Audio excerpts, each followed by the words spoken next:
missed one too. I had to move because it was craziness, but I like it. I love our principal. She's long. And the SRO that works out at our school, he's a good guy.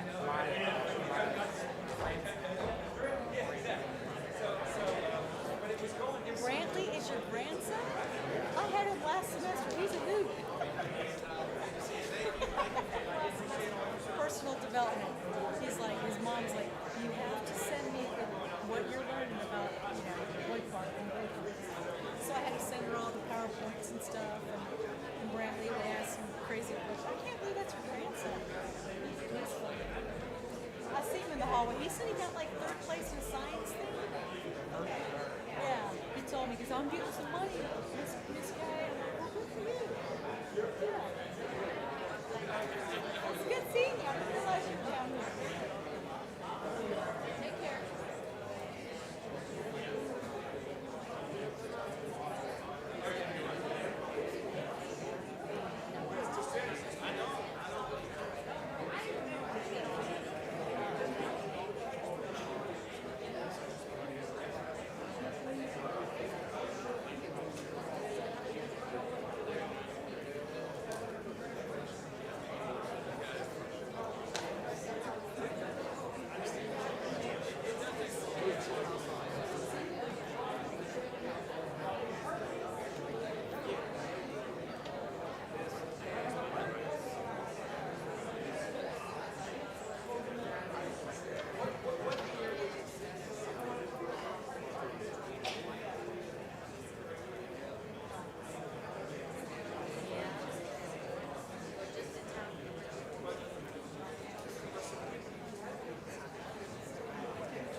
Good afternoon.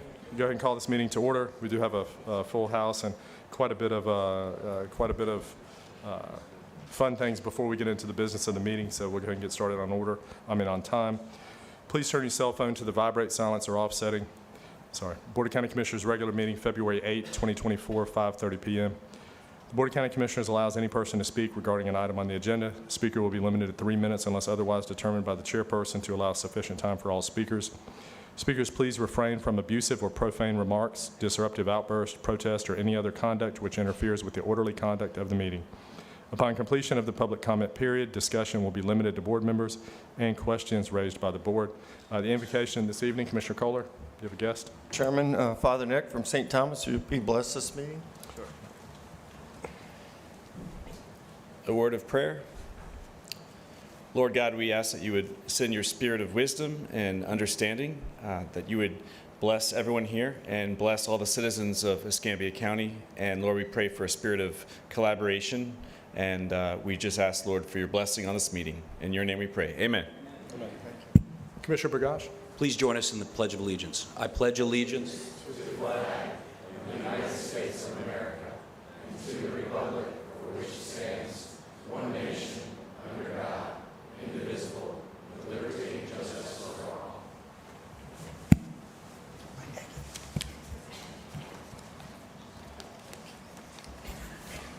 Thank you. Any items to be added to the agenda that haven't made it already? Madam Council? No, sir. Thank you. Commissioner May? No, sir, Mr. Chairman. nothing for me. I have nothing to add. All right, I have nothing for me. All right, entertain a motion to adopt So the moved, agenda. Mr. Thank Chairman. you. Second. All right, we'll be voting by hand. All those in favor, please raise your right hand. Seeing 4, leaves none to dissent. The agenda passes 4-0. Commissioners Forum, Commissioner May. Thank you, Mr. Chairman. I certainly want to thank Claire Long and her staff for some of the things that we're doing during Black History Month at Evanwood Community Center and Brownsville Community Center. I certainly want to send my condolences to Valerie Jones, who's a former employee who worked in our community center for years, 30-plus years, in the tragic loss of her son this past Friday. Our prayers are with her, and to Philip Carter, better known as Lil Bruh, in Montclair, LaTonya Carter, Lena Mae Carter, Barbara Jean, all those who have been so instrumental in my success in the Inglewood and Oakcrest and Montclair area. He certainly will be missed, and we certainly will be a part of his funeral homegoing celebrations. And so our thoughts and prayers are out to the Carter family, as well as to Valerie Jones and her family. Thank you, Mr. Chairman. Yep, Commissioner Bergosh? Yes, Mr. Chairman. Well, I want to take the opportunity to congratulate publicly Commissioner Robert Bender, who is no longer a commissioner, but now our supervisor of elections. We had a very nice swearing-in ceremony over at your new office. Congratulations to you. I wish you the best of luck, and nice little ceremony in the back, so congratulations to you and your family, and best of luck. I also want to take a moment to thank and congratulate the Navy League. Today they had a fantastic luncheon, and they always invite us, which is really fantastic, but they honored about a dozen of our best and finest young sailors in this area and airmen, and I want to give a special shout out to the young lady who won the main award for the day, and it was really fantastic. She's Aviation Bosun's Mate, First Class, Cindy Islas. So she won the big award, but I'll tell you, that Civic Center was full. It was full with a bunch of retired captains and admirals and a lot of dignitaries recognizing the people who do the really tough work that put on the uniform and defend our freedom. So congratulations to all the winners today, and thanks to the Navy League for doing that every year. And I believe this was the 42nd year that they've done it. So it was a great day, Mr. Chairman. Thank you. Mr. Chairman? Yes, sir. And I was going to wait, but certainly I do want to send out my congratulations to Amy and Robert and Elizabeth. What a great colleague, and Amy, I mean, just what a great addition. And I'm really excited, Robert, because for years I was the second best commissioner, and I think that your son and daughter now will allow for me to be the best commissioner, particularly if he starts on my basketball team. So, Robert, thank you for your service, and congratulations to you and Amy. I mean, you're just two great people. Thank you. Mike, yep. Thanks, Mr. Chairman. A couple things I have here I want to just mention. Yesterday at the TPO was a big day for me, but I think it's a big day for the county. My fellow commissioners, as well as all the people in Santa Rosa and the municipalities, voted to do the design for the front gate of the base. This has been an area of blight for, I guess, I don't even know how long. And I talked to the current CO today. I talked to, obviously, Lucky yesterday. And so I appreciate the support on that. That'll transform that area as we take our deceased veterans onto Brancas down the road. Hopefully we'll see something differently. So I appreciate the support on that, and that was a big day, and I look forward to seeing. And Chris Phillips, thank you so much. And I know Senator Broxton has an interest in this as well, and so I appreciate the work you've been doing with his office as well. I have a town hall meeting. It was brought up in public forum on the February the 15th at Wesco at 5 p.m. We'll be talking about stormwater drainage, but it's open to anyone that wants to come, so please feel free to come on out, and we'll take whatever we have. I want to thank Ray Palmer. Saturday he asked me to come out, and he said some nice things, but I really want to thank the board for the wonderful run they put on. Double Bridge at about 3,500 people. It brings a lot of money into the community. It's the second largest run, obviously in Pensacola, but in the southeast region from New Orleans, Atlanta, all the way to Jacksonville. So just like the basketball tournament and the soccer tournament, Pensacola Sports Association is doing a great job, and they did a great job on that. Mr. Chairman, I want to thank you. This will go into Robert for appointing me to be on the Florida Association of Counties Board. And Robert, I want to share this with you. I won't be able to replace you. I see the work you do there. You and I are there most of the time. I don't know who's going to take over the chairmanship.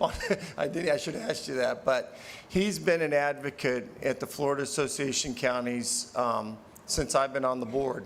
And he's not just an advocate, he's a leader.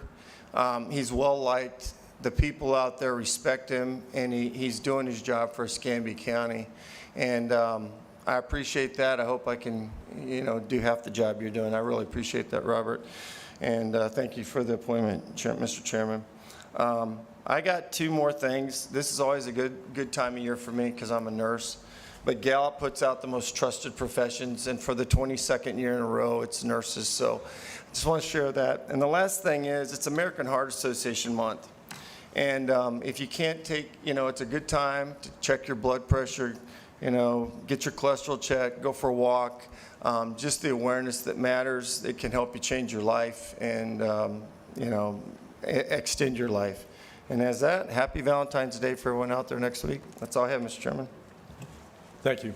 And briefly, I want to mention congratulations to Tate High School cheerleaders, which we may have an alumni in the audience, but they won a state championship last week, and I want to congratulate them on that, as well as the Escambia County School District Teacher of the Year awards were last week, and we congratulate Cassie McGee. She's a teacher at Pine Meadow Elementary, and where I am dropping off a young gal every morning at about 7:35 or 7:40, and I want to congratulate Cassie on winning a countywide award. That's fantastic, and Don Morris is doing a great job at the school, and we want to thank them for the environment that they've created, and certainly congratulate Cassie. That's a very prestigious award. Wes, do you have any comments before we start? I do, Mr. Chairman. I appreciate the opportunity. I would also like to congratulate Robert in his appointment to supervisor elections. He's greatly missed on the fourth floor. I could always go into his office and just talk things through sometimes, or just catch up on things, or commiserate with each other sometimes. But congratulations, Robert. It was great working with you, and I'm looking forward to continue working with you as we move forward. I have a couple of county employees I'd like to recognize. If I could get Lindsay Stevens and Abigail Raymond to just come forward for a brief moment. The Escambia County Purchasing Department has been selected for 2 awards by the Central Gulf Coast chapter of the National Institute of Governmental Purchasing, recognizing members of the department's team for their dedication and leadership. Interim Purchasing Director Lindsay Stevens was selected as the 2023 Manager of the Year, and Purchasing Coordinator Abigail Raymond was selected as the 2023 Specialist of the Year, which were voted upon by the members of the Central Gulf Coast chapter of the NIGP. Stevens was nominated for her strong leadership and management skills, along with her ability to foster a positive work environment that empowers team members to succeed. Her impact has been especially noticed since assuming the role of interim purchasing director, where she has significantly contributed to the success and efficiency of the Office of Purchasing. Raymond was nominated for her dedication and strong work ethic, particularly in her new volunteer role as the chairperson of the Public Relations and Marketing Committee for the Central Gulf Coast chapter of the NIGP. In addition to excelling in her regular duties as purchasing coordinator, Raymond has used her marketing expertise to elevate the chapter's social media presence and marketing materials. There's quite a bit that I could say for our Office of Procurement and Purchasing. What a change has taken place down there, over $100 million out the door last year. And Lindsay, I appreciate your leadership, stepping into that role. And Abigail, you've certainly brought a great positive environment to the team. So I just wanted to recognize y'all real quick and let you know how much I appreciate you. Thank you. Thank you. Thank you.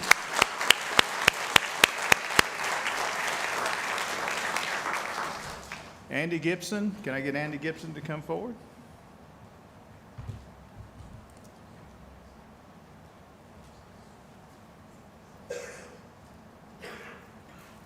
Andy was selected as a rising star by N Weekly, and she is just always a constant professional, does such a great job there in our CMR department, just carries herself very well, a very good representation of Escambia County. And Andy, I appreciate you and your efforts there in CMR. It's just fantastic. It's so great working with you and having you on board. Thank you. And congratulations on your selection. Thank you.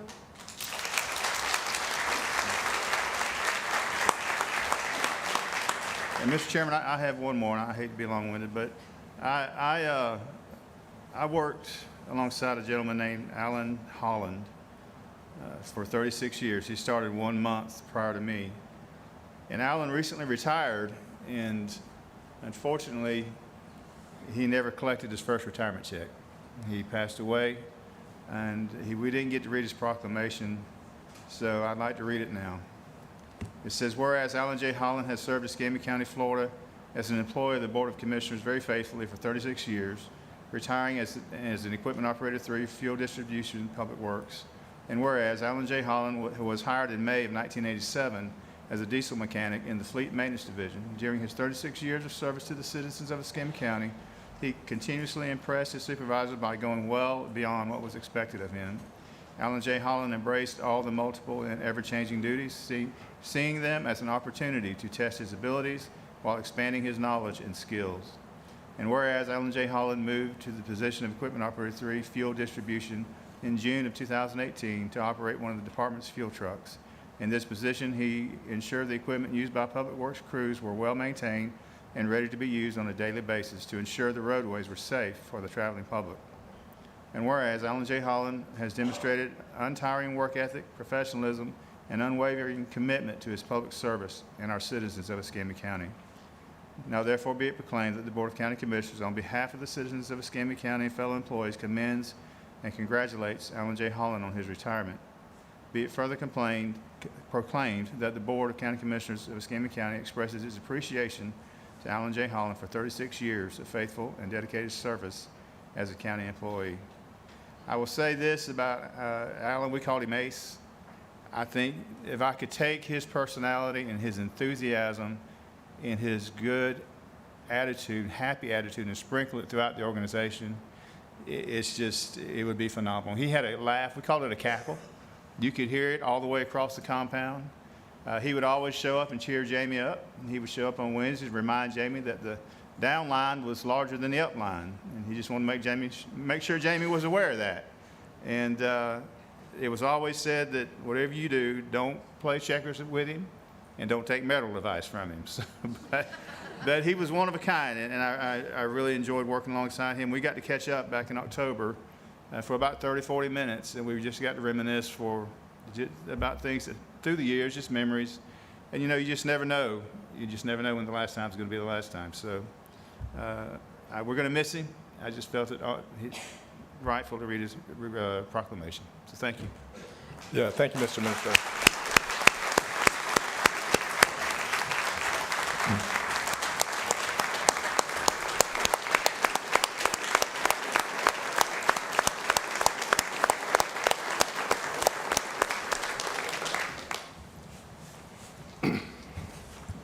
Mr. Chairman, Yes, sir.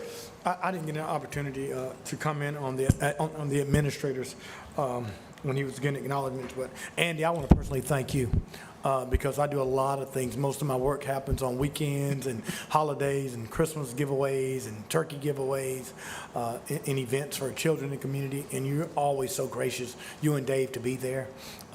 You are a rising star, and I certainly appreciate the work that you do in District 3, sometimes not even being paid for it, and so I want to publicly thank you for always being there for me. Thank you. Thank you, Mr. Chairman. Yes, sir. All right, entertain a motion to adopt the proclamation. So moved. Thank you. Second. All right, please vote. Item passes 4-0. First is going to be the proclamation commending and congratulating Ms. Amber Borden for her selection as Employee of the Month for February 2024. Rodriguez, making his way down.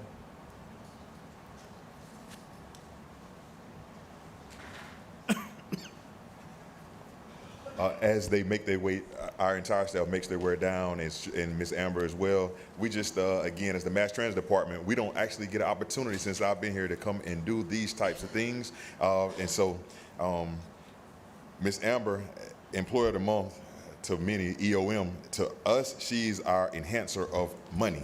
We're pretty much just thankful for what she does for us, but staff, I expect you all to come here. Family, come here. This is new to us, right? Whereas Escambia County has established an Employee of the Month program to recognize one employee to represent various departments, and whereas Amber Borden, Grant Coordinator in the Mass Transit Department, began her employment with the county on January 30th, 2023, and is selected for Employee of the Month for February 2024 for the standards of excellence she displays in the performance of her duties. And whereas Amber serves as the main consultant and coordinating authority on grant activities through researching grant opportunities, developing and implementing grant proposals, tracking the status of different grants in operation, and maintaining and organizing documentation for comprehensive triennial Federal Transit Administration reviews on funding. And whereas, most notably, Amber spearheaded the grant application process and successfully obtained $26 million in grant awards for a new transit facility that offers enhanced hurricane protection and provides bus services for evacuations. and an additional $5 million was secured for new bus shelters that are eco-friendly and energy efficient, thereby enhancing transit services to the citizens of Escambia County, Florida. And whereas Amber secured 4 donated 2020 buses for Escambia County's fixed route service from the Florida Department of Transportation, which has led to an upgrade in quality standards for citizens using the public transportation system. And whereas Amber ordered new safes for the accounting office and customer service in response to staff concerns, thereby increasing the safety and efficiency of the department's transactions. And whereas Amber has expanded the scope of her duties as acting finance manager, most notably building, implementing, and adapting accounts receivable systems and protocols to more effectively collect revenues for the Mass Transit Department. And whereas Amber has successfully cultivated strong trust amongst internal and external stakeholders and funding sources, as well as serving as a reliable beacon to her co-workers and citizens of Escambia County, Florida. She especially engages all staff to be active contributors in solving problems and to take pride in what the county delivers to its citizens. Now, therefore, be it proclaimed that the Board of County Commissioners of Escambia County, Florida commends and congratulates Ms. Amber Borden on her selection as Employee of the Month for February 2024. Signed, Escambia Board of County Commissioners, Escambia County, Florida, Stephen Berry, Chairman, District 5, Jeff Bergosh, District 1, Mike Kohler, District 2, Lumen J. May, District 3, and Robert Bender, Vice Chairman, District 4, who is no longer, he's now the Supervisor of Elections. Now, Ms. Amber, we as a staff, we want to thank you. A lot of you all may not see the great work that she does, but there's a lot of buses going on outside of the building, but inside of the building, there's a whole staff that is working there tirelessly every day trying to make sure that we get more funding, trying to make sure that when we drive towards excellence, we have all the resources to do that. And so, Ms. Amber, this is from the staff. Thank you. And we got some more things from you. This is also, that's the most important thing to check. So you, and we had a picture, Miss Amber, that we were going to put up that had you and the Brinks truck guy because you're always bringing in the money, but they couldn't post it. They wouldn't do it for us. But again, we're going to take a picture, and again, I thank you so much, so does staff.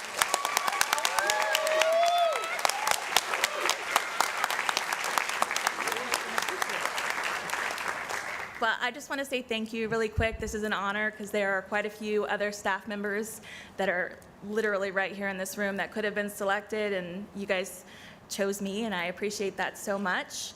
I love it at ECAT, and I love what ECAT's future looks like, and I hope to be there for quite some time, and I like to be involved with anything I can within Escambia County, and I'm excited to stay on board, and I just thank you guys again. This is just very kind of you. I appreciate it. Thank you, Amber.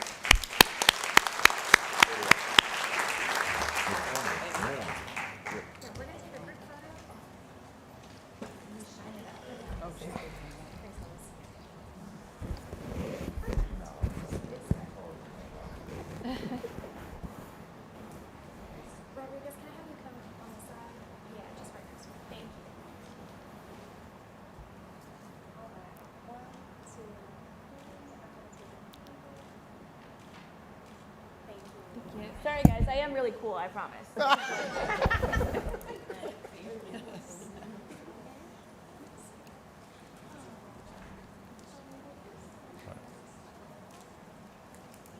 All right, while they're making their way, our next proclamation is going to be adopting the proclamation declaring February 11, 2024 as 211 Awareness Day in Escambia County and urging citizens to utilize the resources provided by 211 Northwest Florida. Liz Kissel.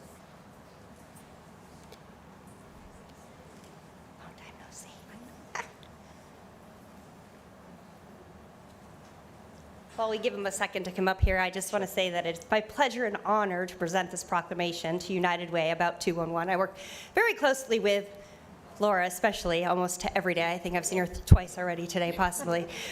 So I'm going to go ahead and read the proclamation. Whereas 211 Northwest Florida grew out of first call for help, and after Hurricane Ivan in 2004, gradually evolved into 211 Northwest Florida in 2010. And whereas, as of October 2022, 211 Northwest Florida added Okaloosa and Walton counties, now providing services to all 10 counties of Northwest Florida: Bay, Calhoun, Escambia, Gulf, Home, Jackson, Okaloosa, Santa Rosa, Walton, and Washington. And whereas during the year of 2023, 211 Northwest Florida answered 37,953 calls, serving 69,233 people in our community. And whereas from 2019 to 2023, 211 Northwest Florida served over 336,419 people in our community. And whereas collectively the 211 network in the United States has responded to more than 18 million calls for help each year. And whereas 211 Northwest Florida caring and trained staff continue to be the beacon of hope, providing crisis support and resources when people are overwhelmed and do not know where to turn. And 211 Northwest Florida is available with live help any time of the day or night, 7 days a week. And whereas 211 Northwest Florida, My Florida Vet, or Florida Veterans Support Line, employs veterans to provide peer-to-peer support and help veterans to readjust, providing linkage to services for veterans and their families. And whereas 211 Northwest Florida joined the National Suicide Prevention Lifeline and the Florida 988 Coalition in October of 2022 to serve those experiencing a suicide or mental health crisis with confidential, anonymous, free phone-based access to brief crisis counseling with connections to emergency services and more comprehensive community-based mental health and substance abuse services. And whereas 211 Northwest Florida has one of the highest 988 calls answer rate in the state of Florida at 97%, greatly exceeding the state's average. Now, therefore, be it proclaimed that the Board of County Commissioners of Escambia County, Florida, hereby declare February 11th, 2024 as 211 Awareness Day, and urges all citizens to be aware that if they are overwhelmed and in crisis or just need to talk, 211 Northwest Florida is available anytime, day or night, and that 211 Northwest Florida staff can provide referrals for mental health counseling, substance abuse, health care, employment, food assistance, daycare, support groups, volunteering, free income tax income preparation, and much more.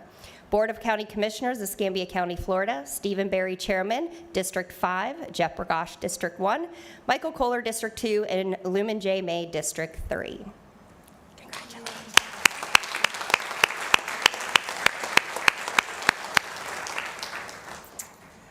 Commissioners, thank you so much for this proclamation. It's a real pleasure and a privilege to serve this community. I have some of our staff and board here with us. These are the folks who help make it happen. We're very proud of 211 and what it has grown to be and the service it's provided. We've connected people to resources. We've saved lives. We help during disaster. So it's a real pleasure, again, and a privilege to be a part of it and to serve this community. Thank you very much. Thank you. Mr. Chairman, I certainly want to thank Laura for all the work that they do at United Way. I mean, in my district, we utilize a lot of your services, and would be remiss if I didn't thank Kendrick Dodge. Kendrick, thank you for all the help doing the MLK Martin Luther King HCA and the work that you did as a board member of United Way, but as a member of HCA team. Kendrick, thank you. Laura, thank you, and thank your entire team. Thank you all so much. Thank you.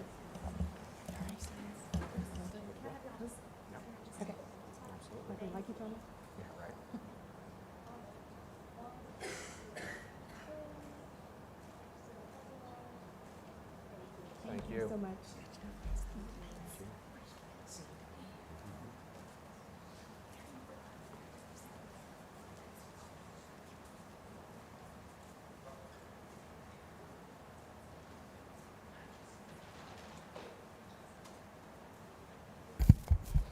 So thank y'all for being here. I saved my kind words for a portion of the proclamation, but certainly congratulations. I'm very proud of you and was proud to work with you and serve with you for a number of years. I think, if I recall, that I was on the canvassing board on the night that you won the primary and was able to congratulate you that evening. And wouldn't normally read all of this, but in this instance, I'm not sure how long it's been since there was a commissioner that left under these circumstances, very positive circumstances, so we want to take the opportunity to do that. So, whereas on Tuesday, August 28, 2018, Robert Bender won the District 4 County Commission election with 26.72% of the vote. On Tuesday, November 8, 2022, Robert was elected to his second term in office with 67.38% of the vote. On both occasions, the Honorable Jan Shackelford, Circuit Court Judge, administered Robert's oath of office and acceptance oath with his wife Amy and his children Harrison and Elizabeth by his side. Robert completed his County Commissioner, Advanced County Commissioner, and Advanced County Commissioner 2 certifications through the Florida Association of Counties. Robert served on the Florida Association of Counties Board of Directors, Florida Association of Counties Water Quality Board, and was the Florida Institute for County Government's Secretary-Treasurer, the MPOAC, which is a Metropolitan Transportation Planning Organization, Board of Directors, the Florida-Alabama Transportation Planning Organization, Navy League of Pensacola, the Emerald Coast Regional Council, the Military Affairs Committee, the Juvenile Justice Council, the Gulf Consortium, and the Pensacola and Perdido Bays Estuary Program. During Robert's first term of office, 3 major events happened. On December 6, 2019, a terrorist attack occurred on board Naval Air Station Pensacola. In March 2020, Governor Ron DeSantis issued Executive Order number 20-91 in response to the COVID-19 pandemic.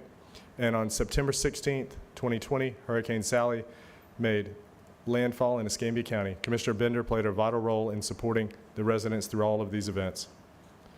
As a full-time commissioner, Robert was committed to getting projects completed inside his district.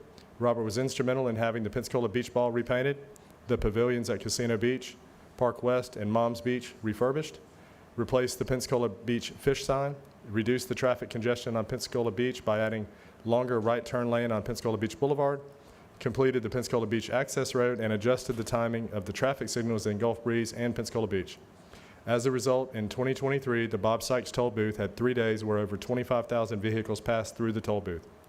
And Robert also solved several major drainage projects in the Mirabel subdivision, Mackey Bluff subdivision, widened Glen Brock Gully, and added a new holding pond in Ellison Industrial Park. Robert also made sure that District 4 had a community center in Ferry Pass, which I know is an ongoing project. On January 26, 2024, Governor Ron DeSantis appointed Robert Bender as the new Supervisor of Elections for Escambia County, which required him to resign as the District 4 County Commissioner. Now therefore be it proclaimed, the Board of County Commissioners hereby congratulates Robert Bender on being appointed to the Supervisor of Elections for Escambia County and wishes him the best in his new position. Board of County Commissioners Stephen Berry, Chairman, Jeff Bergosh, District 1, Mike Kohler, District 2, Lumen Bay, District 3. Congratulations, buddy.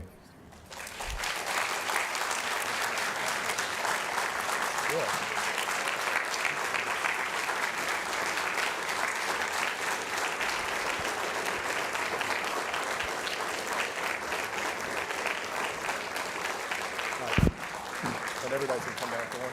Wes and Allison, everybody.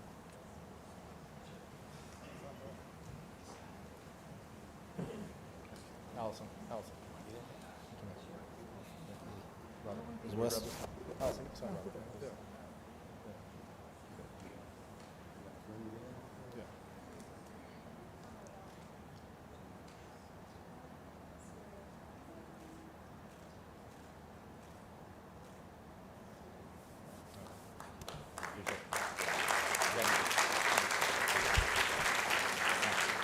And you have the podium. You have the podium for a while now.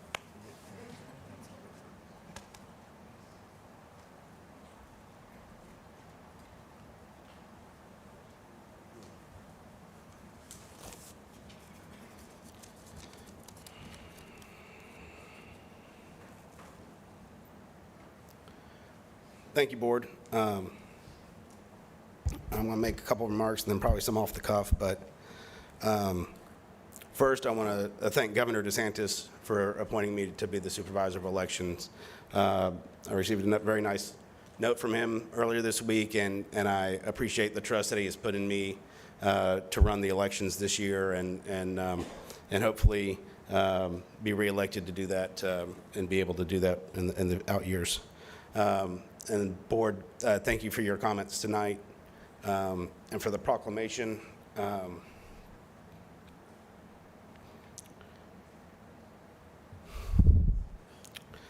Some of those moments will mean I'll never forget. I mean, Jeff, we picked you up on December 6th outside the gate. That one hit home. those images will always be with me. Sorry. The sheriff mentioned them today at the luncheon, and of course, to recognize the men and women of the Sheriff's Department, the Navy defenses that responded as well. Those are the true heroes. But you know, that was again something that I'll never forget. As well as, of course, going through COVID and Hurricane Sally. Wes and Allison, thank you both. Of course, we couldn't have accomplished a lot of the things that were in the proclamation without both of your helps. And of course, all the staff.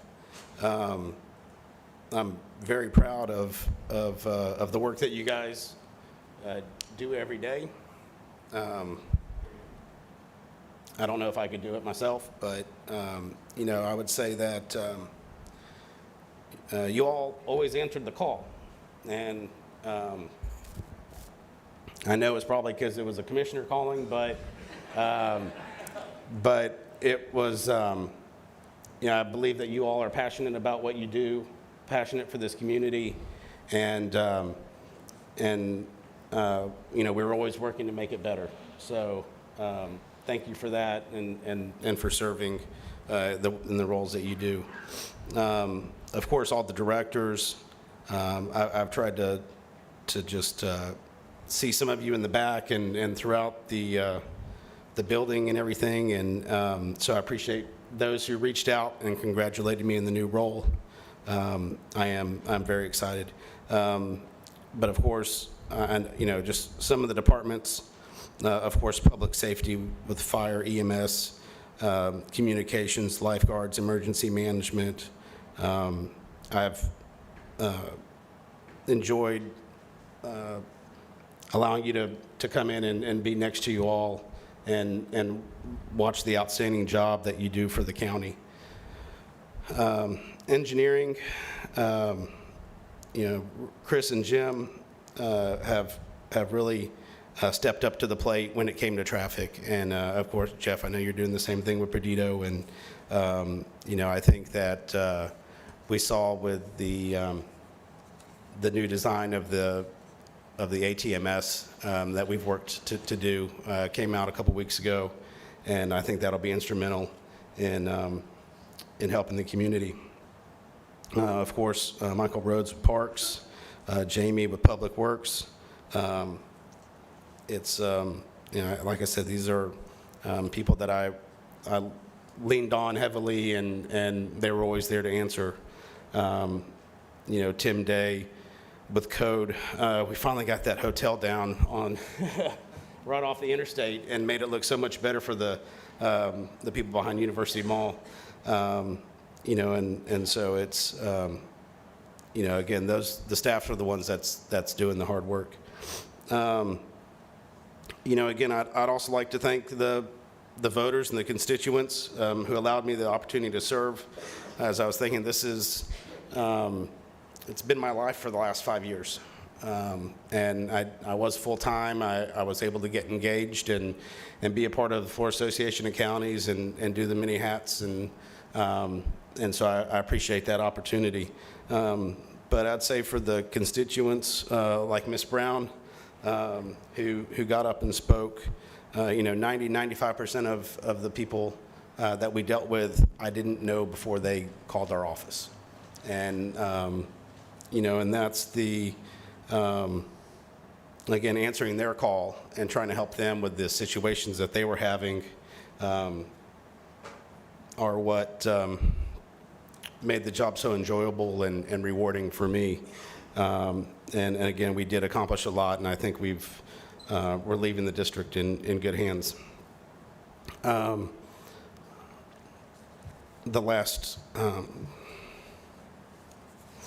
The last two, of course, are Angela. So the day after the election in 2018, I was here as part of the insurance for the county, and it came across Angela, and she said, "Hey, if you don't have anybody to be your aide, I might be interested." And that's how it all started. To make sure that she could teach me who I needed to go to, and but also know that when I left to go to the Florida Association of Counties or NACO or whatever meeting was, that the office was in good hands, and issues were being handled, and so again, of course, everything you've done for me, my family, and really for the citizens, not just of District 4, because we got calls from everybody, and we were always willing to help. And then finally, my family, who's been supportive of me having this role and moving forward. And of course, I couldn't have done it without them, again, going out of town and Amy taking the kids to school and taking care of them, and the burden that she put on her while she was trying to do her full-time job. Again, I appreciate their love and support. And so now to the new position. I would say I have a rock star staff. We've done some great things this week, not just because they were statutorily required, but we'll be getting vote by mail ballots out tomorrow. But I also want to remind everybody of some key dates that we have. So for this presidential preference primary on March 19th, it is a Republican-only primary. There's not a Democrat that qualified to run against President Biden, so only Republicans will vote on March 19th. And if you have until February 20th to register to vote or to change your party affiliation for the presidential preference primary. The last day to request a ballot by mail will be March 7th, and of course the statutory requirement now requires everyone to request that vote by mail each election cycle. Early voting begins March 9th through the 16th. We'll have the places and times posted on those later, and then election day is March 19th. And so, of course, I would also like to recognize David Stafford for the excellent leadership that he has shown Escambia County, and the great path to success that he's put the Supervisor of Elections office and position in, that I have no doubt that we'll have a successful election in March and for the rest of the year. And again, the safe, efficient, accurate results of our elections are what we'll deliver. So. Well, three of us may be the judge of that accuracy, but we'll see. Yeah. They will be accurate, though. So anyway, Board, thank you so much. It has been a pleasure, and I look forward to continuing to work with you all. Thank you. Absolutely.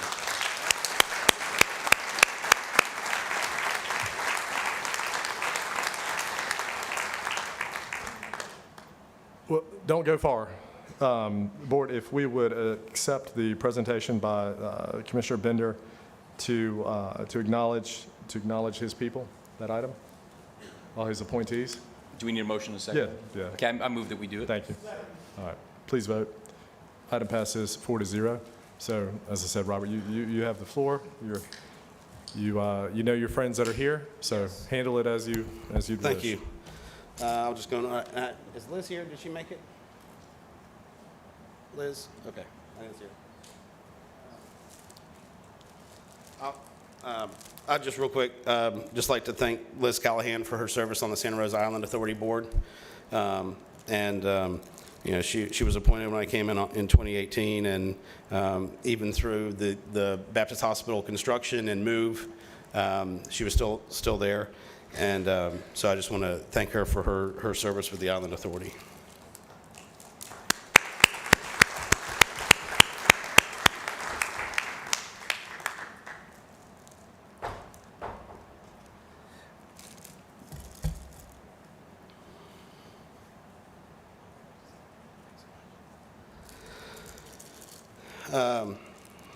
I would say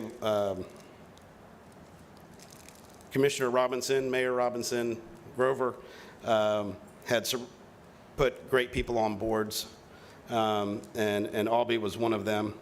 And so, if something was working, I wasn't looking to change it. And so I was glad when Albie said that he would continue to serve on the Escambia County Board of Adjustment when I came into office. And you've done so admirably, sir. So thank you for your service on the Escambia County Board of Adjustment November 20th, 2018 through January 26th, 2024. Thank you very much. Thank you all.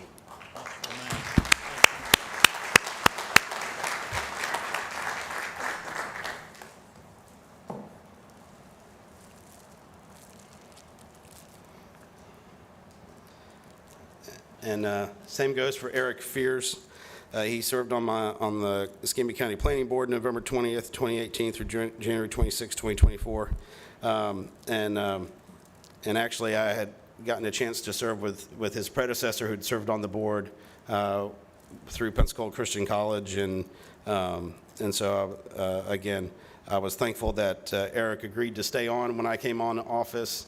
And just sort of kind of real quick, I've seen Eric occasionally, but as with Liz and everybody else, I didn't call them and talk to them, is that I had faith in the service that they were able to perform, and I let them do so how they saw fit. I didn't feel the need to micromanage or anything, and really that was what I was looking for in appointees.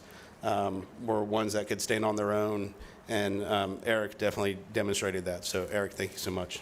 Appreciate it.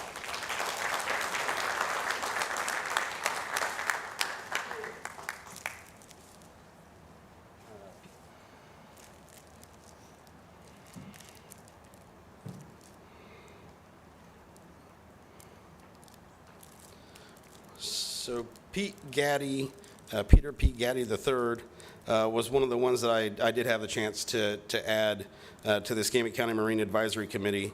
And I still remember meeting with Pete to discuss it. And he was saying that he would always used to ask Robert Turpin for the minutes, and nobody had ever done that before. If he wasn't able to go to the meeting. And so, again, someone who was shown interest in the Marine Advisory Committee. He's been chairman of that. And so, Pete, I just want to thank you for your service, and hopefully, look forward to having you stay on. So thank you so much. Congratulations. Thank you.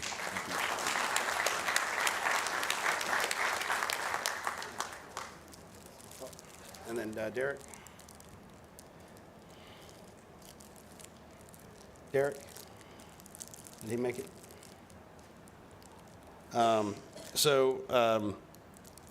Derek is actually has asked not to be reappointed. He is serving in the Navy and is deploying. And so he served April 22nd, 2021 through January 26, 2024 to the Marine Advisory Committee. So Derek, thank you for your service.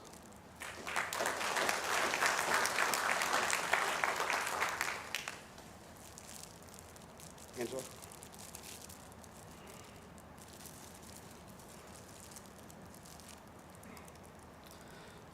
Angela Baracco Eddy was my appointee on the Escambia County Disability Awareness Committee, December 10th, 2020 through January 26, 2024. Again, one of these committees where we had someone and they left the area, but Angela's name quickly came up as someone who was passionate about serving the needs of the disabled in Escambia County. And so, of course, I heard from numerous people that she would be a good addition to the board, and I am so happy that she was willing to help out. And so thank you for your service for these last 4 years on the Disability Awareness Council. Appreciate it. Thank you so much.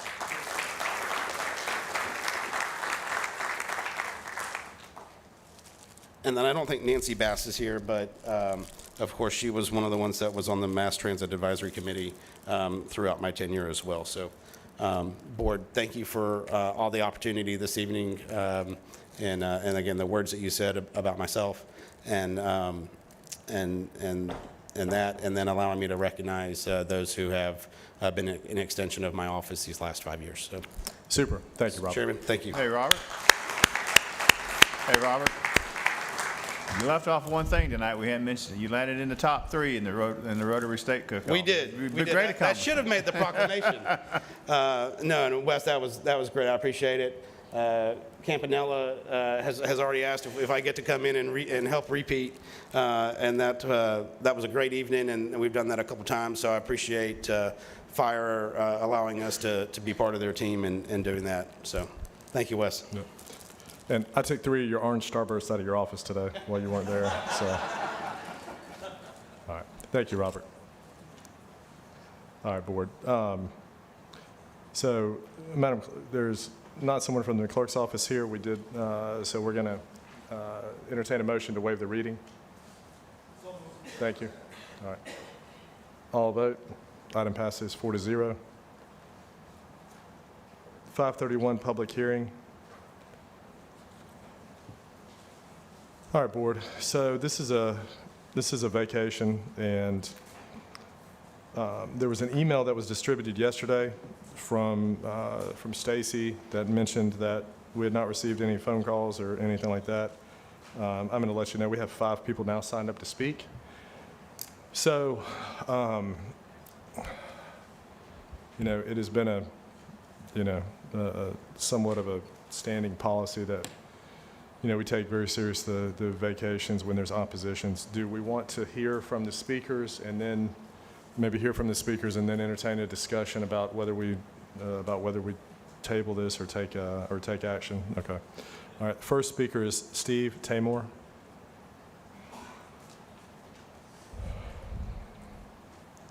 Good afternoon. Good afternoon. My name is Steve Tamor. We have a business in the corner, Highway 29 and Mill State, and I had that business for 25 years. And our back gate, it goes across the street from the road they want to close. We do use that access a lot because with a large trailer and building material, we cannot get on Highway 29 all the time. So we use our back gate to access the old Palafox. For us, is matter our business. If we close that road, we cannot afford to come to Highway 29 in the morning around 8:30, 9 o'clock, or in the afternoon. So that's big impact to my business.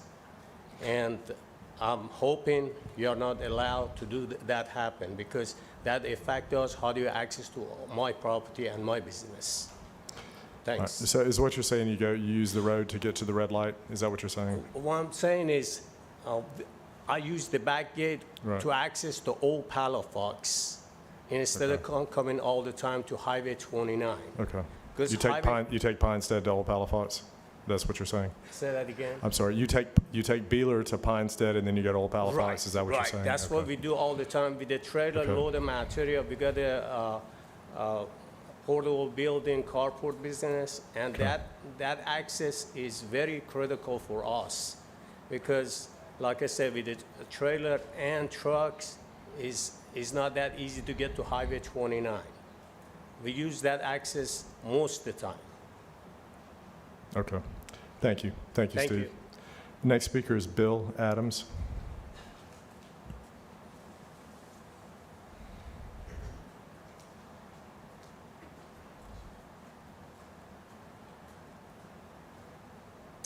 Hi, I'm pastor of the Smyrna Baptist Church that actually has property on both sides of this area that's to be vacated. And the primary reason we would be for this is for safety reasons. We have numerous activities during the course of the year, and we have boys and girls, men and women, crossing over that part of Beeler to get to the area on the other side, which is the field that we use for those activities. And safety is a priority, and usually these span for several days. We just had the Christmas program where 1,000 people came and visited what we call Bethlehem Marketplace. So that all for 2 nights they were going across there from about 6 o'clock to about 9 o'clock, and we do that every year. We have also other times of the year that we have that.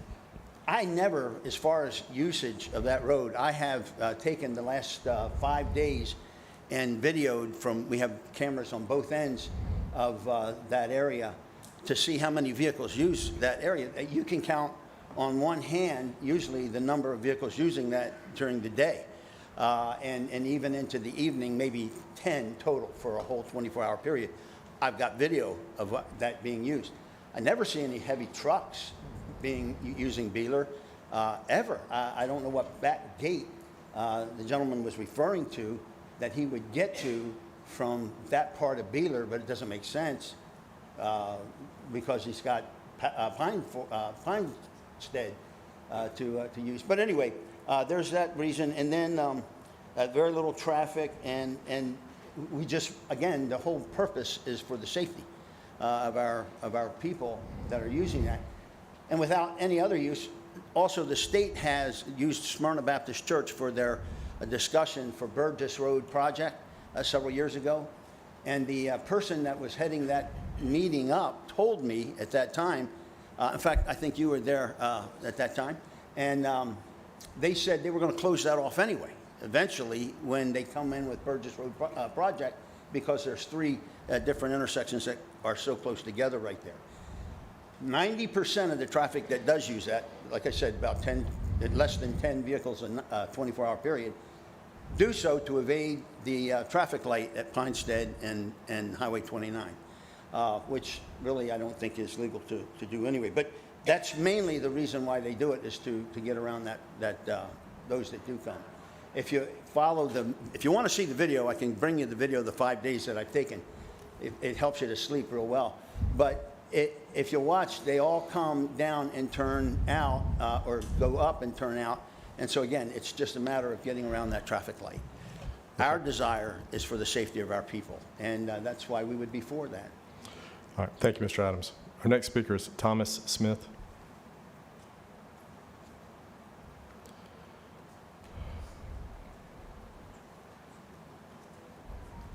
Good evening. I'm Good evening. opposed.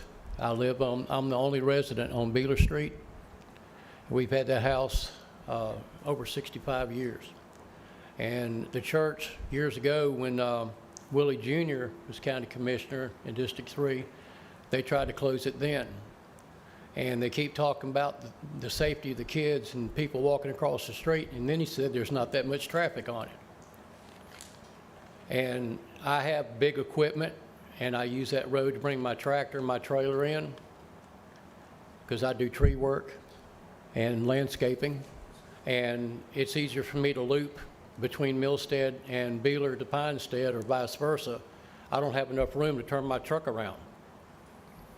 And also, too, emergency purposes or whatever, they need to be able to get in and out of that neighborhood. Okay. Is that all your comments, Mr. Smith? Pretty much. Okay. I mean, I'm very opposed of it closing. Okay. All right, thank you. Thank you. Next speaker is Chase White.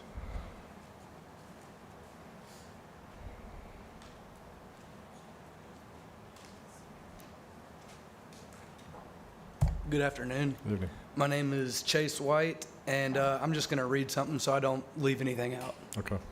My family owns 4U Storage. It's at the end of Millstead, the green roof. And I'm the general manager of our customer-based boat and RV storage business on Millstead Street, and also a tractor-trailer storage facility on Pinestead Street. Millstead is a privately owned property owned by Millstead Street Properties, LLC, which my grandmother is the sole owner since the death of my grandfather, Tim Parker, in June 2023. We oppose the closing of Beeler Street for the following reasons. Our customers pulling a boat or RV can't make a left turn onto Highway 29, so we must have access to that traffic light on Pinestead. With our business being on both Millstead and Pinestead, we must use Beeler as a through street to access both properties. Our opinion of granting the church closure of Beeler Street is giving away county-owned property to accommodate and increase their property value, while severely impairing 4U Storage's ability to obtain and retain our customer base by limiting access to that traffic light. Thank you. All right, thank you. Next speaker is Cindy Parker.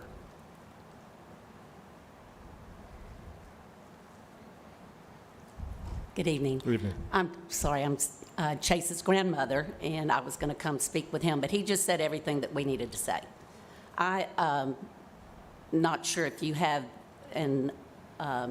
picked up that Millstead is a privately owned road, and it was just repaved, and Beaver Street was just repaved. And I don't understand why the county would pave that road. First of all, because it's privately owned. Second of all, Beaver Street is our access to and from Pinestead, from Millstead to Pinestead, to both businesses that we have. If you can see the green roof, and then across the street from the green roof is the boat and storage facility, and then we go Beaver Street around to Pinestead, and then right behind the green building, we own that parcel, and then the parcel that is all the way to the right. And we do truck and trailer. We rent to Bay Lines and Truck Line for storing their trucks and trailers. And we also rent to individual owner-operators to park their trucks and trailers when they are not on the road. Okay. Thank you. Thank you. Thank you, Ms. Parker. All right, Board, that's the 5 speakers. Mr. Chairman, Yes, sir. do you mind if Rob Hogan, is Rob here? You kind of come talk to me a little bit about the due diligence of staff.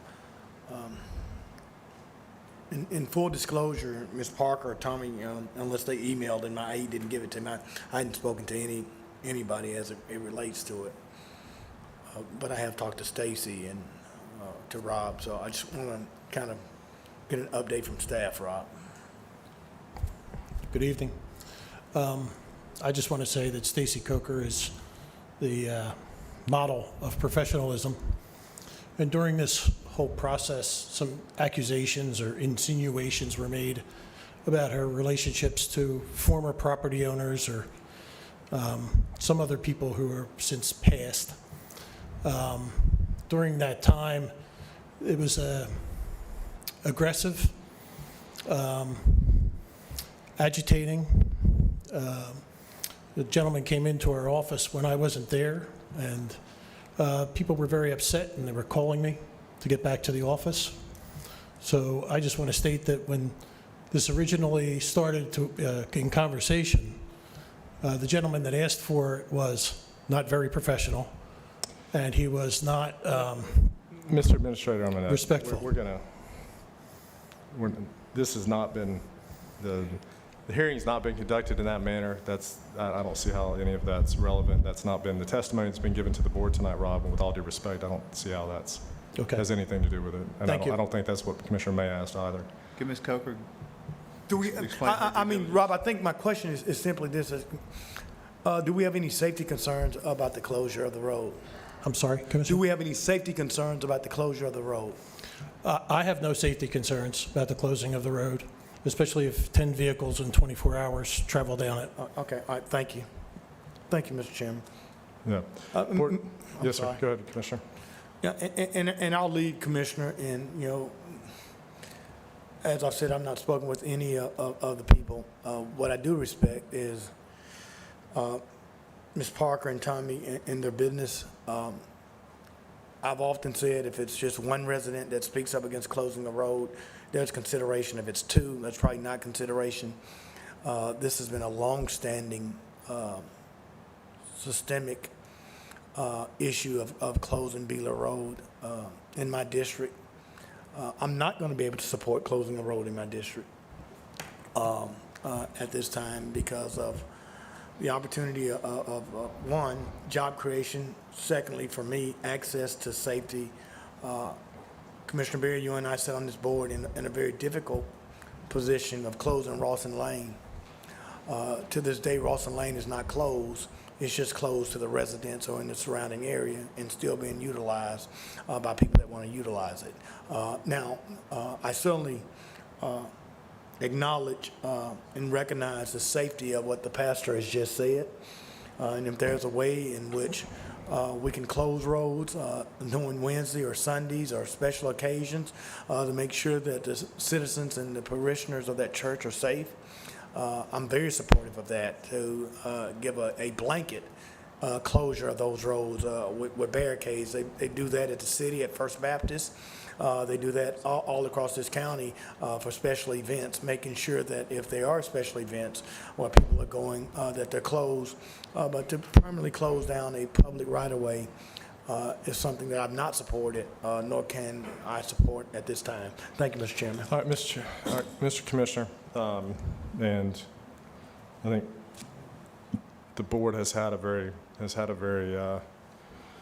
again, not a statute, but a policy where if there's, if there's opposition to a vacation or the closing of a road that we've not taken action. Obviously, we were not on the, you and I were not on the winning side of that vote some number of years ago. But I don't think our colleagues here were on the board at that time either. So it's,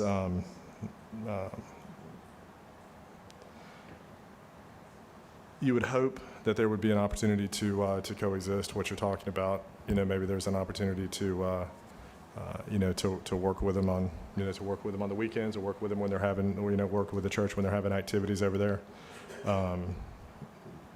Especially having multiple people speak against the vacation.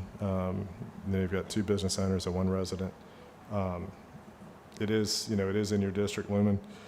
What are your thoughts on if not taking action on the request itself, just dropping the item and asking, maybe there's an opportunity to work, ask the parties to kind of work together. Maybe staff can work with some of them to see if there's a way to coexist and get along in a way that doesn't include the county closing the road. Absolutely, Mr. Chairman.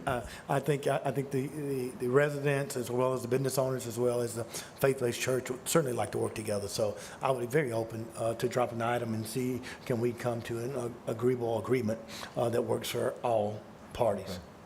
All right, board. We have heard all the speakers. If there's not great opposition to that from our 2 colleagues, then we would need a motion to drop. I'd move that, Mr. Chairman. Okay. All right. Any other comments? Jeff, anybody? All right. All those in favor to drop? Item passes 4-0 to drop.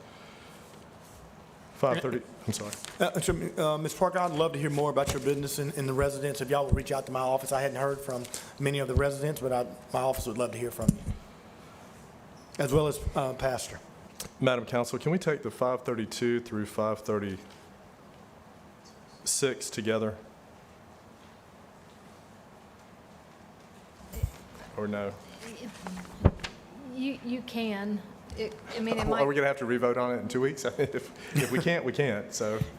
It could create a complication if there was a challenge, but the chances of that are slim, so. Right, I'll move 532, Mr. Chairman. All right, thank you. Second? Second. All right, please vote. We have no speakers, I'm assuming. We have no speakers until the 5:37. I move 533, Mr. Chairman. Second. All right.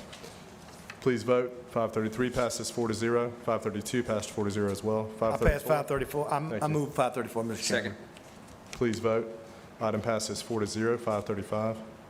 I move 535, Mr. Thank Chairman. you. Thank you. Please vote. Item passes 4-0. 536. I move 536, Mr. Chairman. Thank you.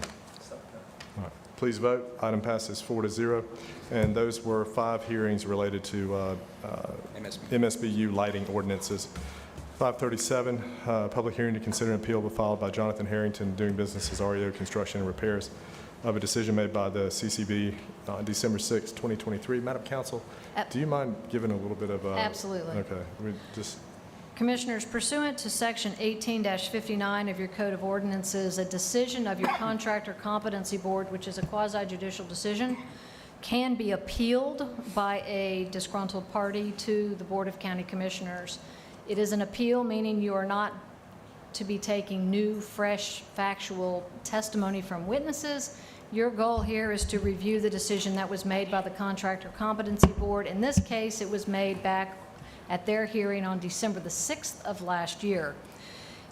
The purpose of the appeal is to either uphold the action of the Contractor Competency Board, which in this case included restitution and a fine, and it should be upheld unless there is a showing that there was a lack of procedural due process, which means there was either a lack of fair notice or a lack of an opportunity to be heard, or if the Contractor Competency Board failed to follow the essential requirements of the law, meaning if the Contractor Competency Board did not follow our own ordinances or ignored, Florida law or Florida statutes.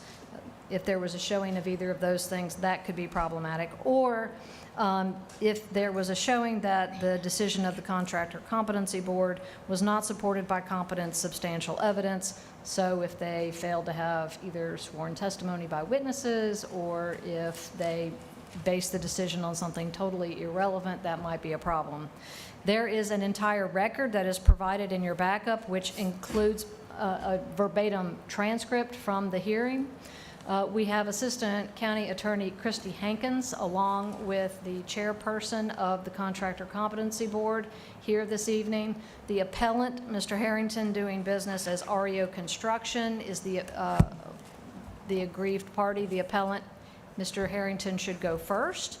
And if you have questions or need a summary of argument from the Contractor Competency Board, we would take that second. I can try to answer any questions. There's a significant amount of the backup, which does include photos in addition to the transcript, the decision of the Contractor Competency Board, the exhibits from the hearing back in December, and I can try to provide any additional guidance if it's necessary. If there's a disgruntled party coming out of this hearing, the only remedy would be to appeal to across the street. Thank you, Madam Counsel. Jonathan Harrington, would you like to come forward and make any statements? And Board, we have no other speakers for the item other than the requester and then the county side or the CCB side. But Mr. Harrington. Good evening, board members. Thank you for this opportunity. My name is Jonathan Harrington. Only got a couple minutes to the facts of this. I did not believe I received any proper practical due process. I was given notification for the first hearing in November, 10 days in advance. I actually have received it 8 days in advance because of mail service out in my location where I reside at. As for, I was not given a list of charges or violations prior to that hearing, apparent hearing. Did not find out what they were until I was at the hearing, and they said, you're guilty of this, this, and this. I believe it was 7 charges, violations, one of which I agreed to and admitted to. The other 6 had no grounds or basis to them. They were unsupported. As for the allegations made by Mr. Rojas, the original contract was completed. He did change orders, and he tied in the changes that he never signed the official change order for the bank into the original contract, which manipulated the numbers for the restoration findings. Basically, what I'm saying is should have been a lot more investigating into this than there was. I was not really given the opportunity at the first hearing to actually discuss any of the evidence. Didn't even know what it was. Wasn't ever provided to me. Anything the county asked me for from Melissa, I provided to them. Was never questioned on it. Any questions I had were never answered. That's all I can really say. Thank you, Mr. Harrington. Please have a seat at the front. There may be some questions or clarifications that's needed by the board based on how the conversation goes. So, Madam Counsel, to Christy now, is that who will lead the Ms. discussion? Hankins and/or the chairperson of the CCB can certainly explain their decision or address the comments that have been made by Mr. Harrington. All right, you have the floor. I'm Christy Hankins, Assistant County Attorney, and with me is Alton Lister, Chairman of the Competency Board. As to the question of process, we're required to, we use the Contractor Competency Board uses certified mail return receipt requested. For the first process, if you'll look in Exhibit 30, Section 14, page 7, you'll find that that's where we listed where the board approved our process service. And we have to use an alternate if he cannot be served by certified mail. However, he is able to be served by certified mail. You can see that in the probable cause. Notice went to 5839 Elaine Avenue, his Milton address. You'll also notice in the back of, we've provided in the backups his address from an official website from Santa Rosa County. you'll see that he was served. There was a certified mail return receipt. Also, if you'll look at exhibit number 17, whenever we send a notice by certified mail, we also send it by regular mail. We had these encounters. We found that this was a very effective method during the banks on the cost cases for when mail, we couldn't get them served because they were changing their addresses, that if you send it both by regular mail and certified mail, the regular mail would come back faster to tell us that we had the wrong address. So we sent it to him both by regular mail and certified mail. It's at the top of the document that you look at there on, on Exhibit 15. So it was never returned, so we know we had the right address. Plus, we also, it was signed for at that address for him, and he showed up for the probable cause hearing. As far as the disciplinary hearing, we used the same process for that. We also provided in here the history of the attempts that the mail service used on Exhibit 24, and you'll see there's a history of them attempting to serve it and that they left notices for him. It did end up being returned, but the regular mail was not, so we know that we still had the correct address. When you look at the final order records, which are Exhibit 27, you'll see that we certified return receipt registered, a registered return receipt. And of course, he filed for review, so we know that he got that one as well. Those all went to the same address, so it is our position that he chose not to pick up the disciplinary hearing notice. As to the elements, the different final orders, it was all sworn testimony, and excerpts for those transcripts have been provided for you. He was at the first probable cause hearing. He told you he was contacted by Melissa Reber, so he had the opportunity to provide documents. He did give sworn testimony during that hearing.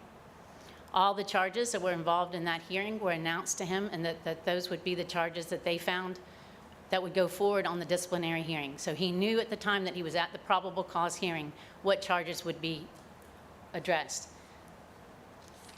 As far as his review, if you want me to go through the exhibits listed to show the support for what we used in the prosecution and the determination at the disciplinary hearing, most of it came from the probable cause hearing. He also states in his record, he also states in his complaint that he was never uploaded, the stuff he provided was never uploaded to the investigative file. So he was aware online that there was an online investigative file where all these records are provided as backup. Same system we use here. It all goes on the record before he ever comes in, and that's all available to him. And all of that is introduced as evidence, and they had the opportunity to object on any of it during the probable cause hearing. As to the restitution amount, that you can find, that was actually during the December hearing, which was the disciplinary hearing. It's in the transcript, which is Exhibit 29. It's page 142, lines 11 through 18, and that was based on a HUD determination of what money was going to have to be repaid by the homeowner. It was going to have to be repaid. So that information did come during the disciplinary hearing, for which he did not attend. But it's our position that he intentionally avoided service by certified mail, and he got the original letter. I would also point out that of the items that he objected to, there's one in here that he didn't object to. The count 3, you may want to notice that all his counts are not in the order that we went through that are in the final order.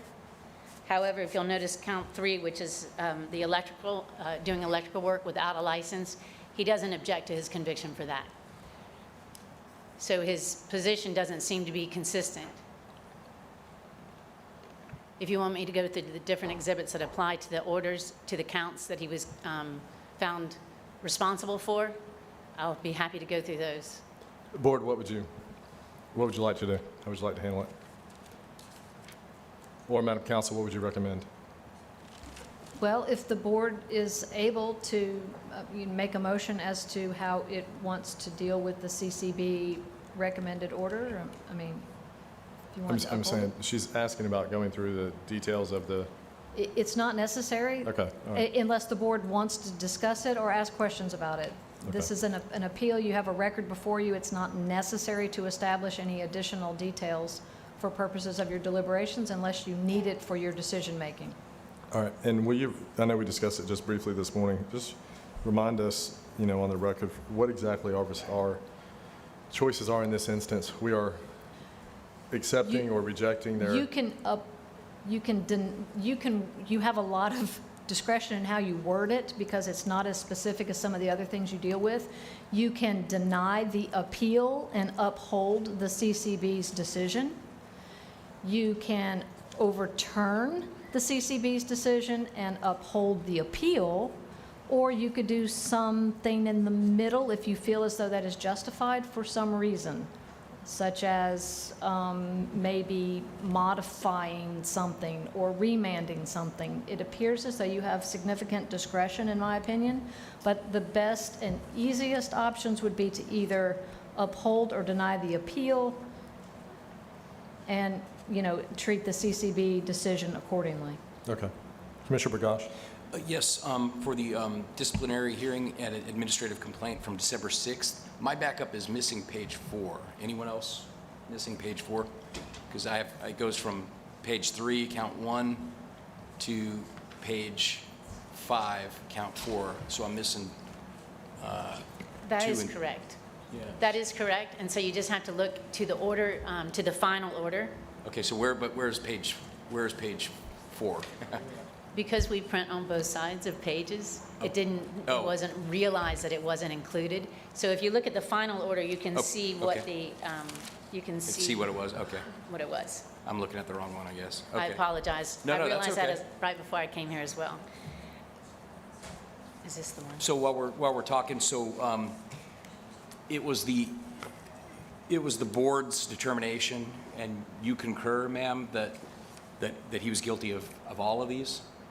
Each and every one of them, every count? I'm not allowed to speak to the evidence itself. I can present it to you, but in my position at the board, I am not the prosecutor, I'm the advisor, and I can't prosecute it. Alton, was it your opinion as a board member that this gentleman was guilty of all those counts? Yes, sir. Based on the evidence that was presented to us, that was the decision of the board. Yes, sir. All right, thank you very much. And I have a question for is this appropriate for me, Mr. Harrington? So you did not object to item number 3. Are you a licensed electrical contractor in the state? I am not a licensed electrical contractor in the state of Florida, no. Okay, so, you understand that, obviously that... That's why I never denied the one offense. Yes, sir. Contradicting what the miss over here said. That doesn't, I admitted what I did wrong. The other counts, I deny because I didn't do it. If I did something wrong, I feel it's very important to take responsibility for it. Yes, sir. And that's just all there is to it. No, I appreciate that. Thank you. Mr. Harrington, I've just got a question. So what were you saying is the reason that you weren't at the hearing in December? I'm sorry, sir. What is the reason you were not at the hearing in December? I did not receive notification. On my property in Milton, it is partially subdivided. There is a gentleman that lives on the adjoining lot to mine named John O'Doodle. I guess one of my renters, because I rent out one of the rooms, may have been blocking the adjacent mailbox or whatever it be, but I found out weeks afterwards that he had received my mail and did not notify me. The only reason I did find out about the December 6th hearing was the day of. I got a phone call from Joellen Edwards, one of my clients who is a Gold Star widow, who got harassed from this homeowner, Anthony Rojas, and informed her that I missed the hearing and was trying to get her to give him any information against me that he could. Okay, all right, thank you. You have a seat. Board? Commissioner Kohler, Commissioner May, any feedback? I know, as we've mentioned this morning, this is the first one of these appeals that we've had come to our board. There's in more than 11 years at least that Lumen and I have been on this board. There's a reason that the Contractor Competency Board, that, we take those appointments seriously and seat seat members that are experts in their trade and, as well as being people that are upstanding in the community for reasons like this. They're here to hear, they're there to hear evidence about contracting type issues. It's not, not my personal area of expertise, and I'm inclined to, just support what came forward from there, unless there's other substantial and competent evidence otherwise, and I don't know what that might would be. There are clearly some issues, and we have asked that because of some other things that have happened in the county in the last few years, we've asked that board to be very diligent and to take the public's interest very seriously. So I feel like that's what's happening. I don't want to speak for Mr. Lister, but was the decision, was it a unanimous decision among the professionals on the board for the substantive portion as well as the disciplinary portion? Yes, sir, it was. There's several items here that Right. are cut and dry as far as we looked at the evidence. There's not just one. And I would point out to the board, if I may, that there was one count that they discussed at length and they dropped it. So there was meaningful discussion regarding this. Mr. Chairman, I'm prepared to make a motion that the board uphold the final order of the Contractor Competency Board on this matter. All right, That's is there my a motion. second? Okay. Is there any further discussion, board? All right, if not, please vote. Item passes 4-0 to uphold the decision of the Contractor Competency Board. Thank you. Ms. Hankins. Mr. Lister. All right.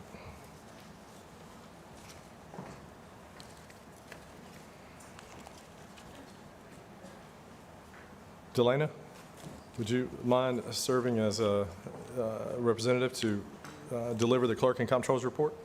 Absolutely, sir. So, Mr. Chairman and Board, the Clerk's Office has 2 routine items for your approval tonight.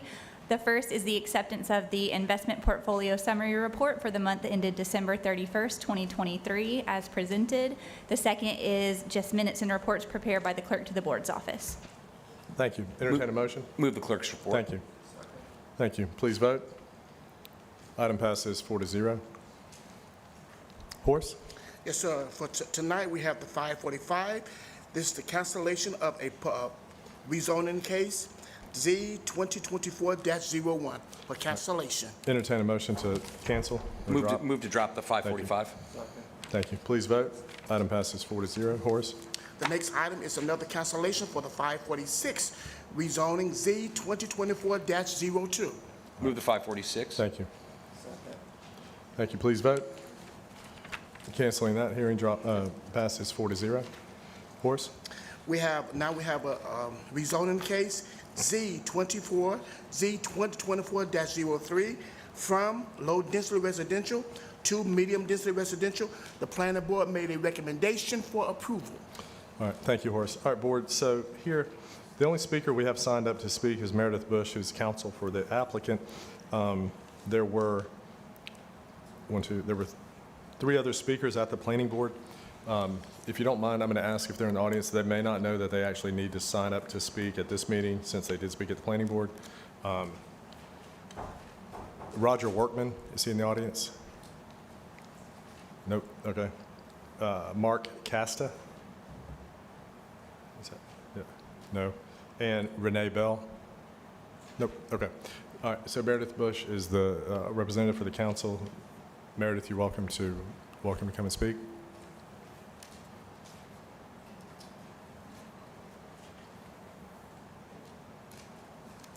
Good afternoon, Meredith Bush, 125 East Intendencia.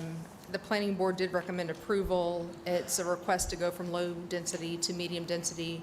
We meet all criteria of the code, and staff recommended approval as well. We would just ask that you grant the rezoning. All right, thank you. Can somebody flash up a little bit to do with the item?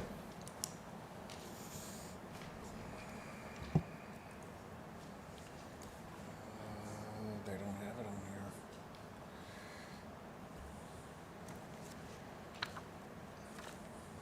They don't have it on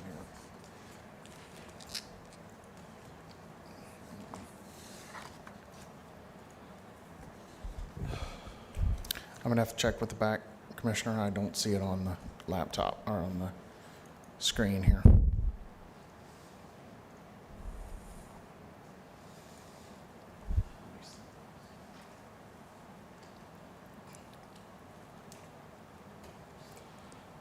All right, we'll give him a second. I would like just some type of image to flash up so we can discuss it for a little bit. I do have some concerns and some comments.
Okay. Yeah, if you can make that full screen, Drew, yeah, that'd be fine.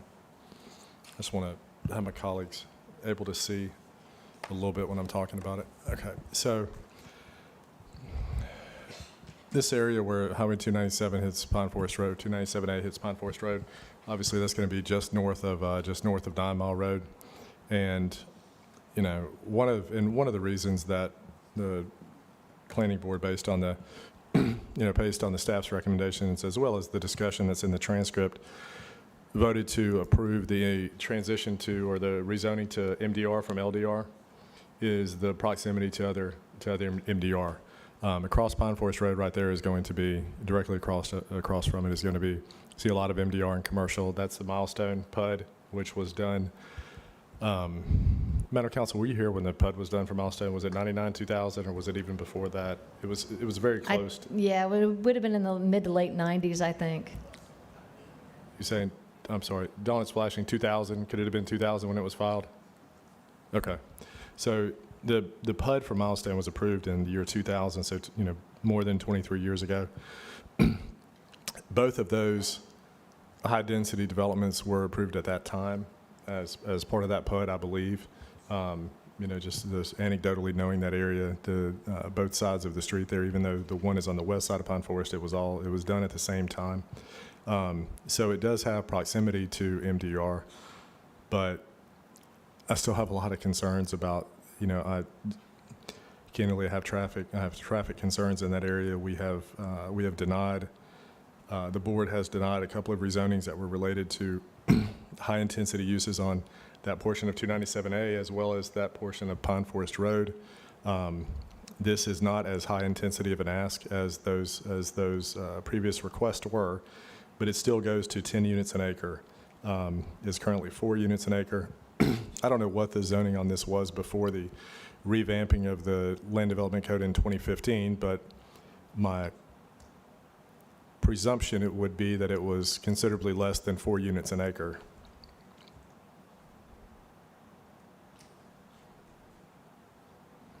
And, and especially, 3 of y'all that have been on the board with me for a while, when I see these rezonings and I have the same attitude that I had when I was on the planning board, try to find a way to get to yes to, to approve. Somebody, they own the property. I want them to be able to, develop the property and, get a good high use out of it. Drew, what did you see? Rural residential. Okay, which would have been 1 per 2 or 2 per 1? I think it was something like that with a half acre. 2 acres. 1 per 2, one Yes, sir. residence per 2 acres, okay. So prior to 2015, this property was 1 per 2 acres. And then by the Land Development Code adoption that the board made in 2015, it's now 4 units an acre, which is, that's an 8-fold increase in density. And some of the rationale for that even at the time was related to, we knew growth was going to be happening and, in rural areas and, 2-acre lots and that close to 9 Mile Road may not, that may not make sense. But so there was quite a bit of density, additional density that was awarded through no action of any applicants at that time. So what we have right now is 4 units an acre. You try to find a way to get to, yes. I'm very hesitant when we start getting to the densities that are 10 units an acre and above. Those are, this doesn't, I believe this would all still be single-family residential. It wouldn't be apartments, I believe, that's correct. But it's still 10 units an acre, which means it's going to be very, very compact, very high density. I would be happy to try to work with the folks I'd rather see a request for that parcel to come in as a PUD, where we had some influence on the front end about the discussion and try to look at what they actually want to put on the property rather than, one of the issues with the way the rezonings work is once we rezone the property to a certain density, that's the density they're entitled to, and we don't see the project, that's the density. So at least when it comes through as a planned unit development, we can have some influence, and then if and when the PUD comes to the board, we can put eyes on what's actually going on the ground. It is pretty far south. It is close to 9 Mile Road. I would be open-minded to perhaps a little bit more density than what they have, but 2.5 times the density, going from 4 to 10 per acre is not a little bit more density. And if we're going to, if we were going to grant that, I'd like to see exactly what the development's going to look like, because the PUD is also going to require some amenities, some community and public amenities be included. There's going to be some type of benefit for a little bit extra density or a little bit smaller lots. And I would really rather see the project come back as a PUD where we have some influence on that front end. Everybody's aware of the issues that we have on Pine Forest Road. The red is the parcel that's identified in the picture, but the eventual project would actually tie in one or two of the parcels that also connect to 297A. So it would actually, the project itself would potentially wrap around the corner and have, traffic coming in and out on 297A as well as Pine Forest, which a number of us that represent that area are aware of the bottleneck of traffic that we currently have. So if there's not, if somebody would be willing to carry the water for what I would intend to do, I would like to deny the, reject the planning board recommendation for approval and deny the request with the additional feedback that I'm willing to entertain the topic, but I'd like to see it come forward as a PUD, and we can have, a lot of conversations with the county about how to, about how to put a good project in the ground in the area. And I recognize that the densities match it close, and, I'm sorry for that, but they were also part of a PUD from 24 years ago, nearly 25 years ago.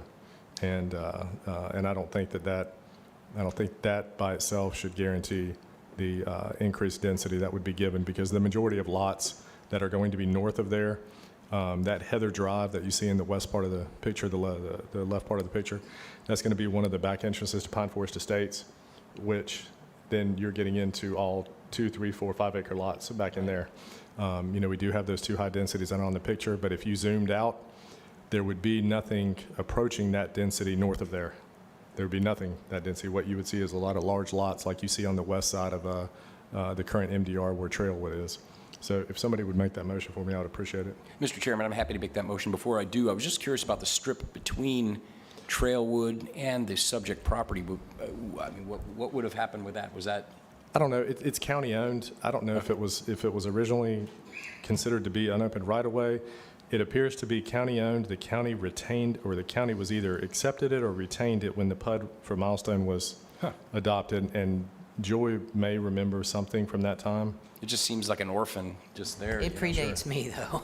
I'm sorry. Well, okay. But it's your district, and I understand what's going on in Pine Forest, especially a little further south. So with that, the motion I would make is that the board deny the planning board recommendation and give the petitioner the advice that to come back with a little more specificity on what the project might be, perhaps planned unit development. That's my motion.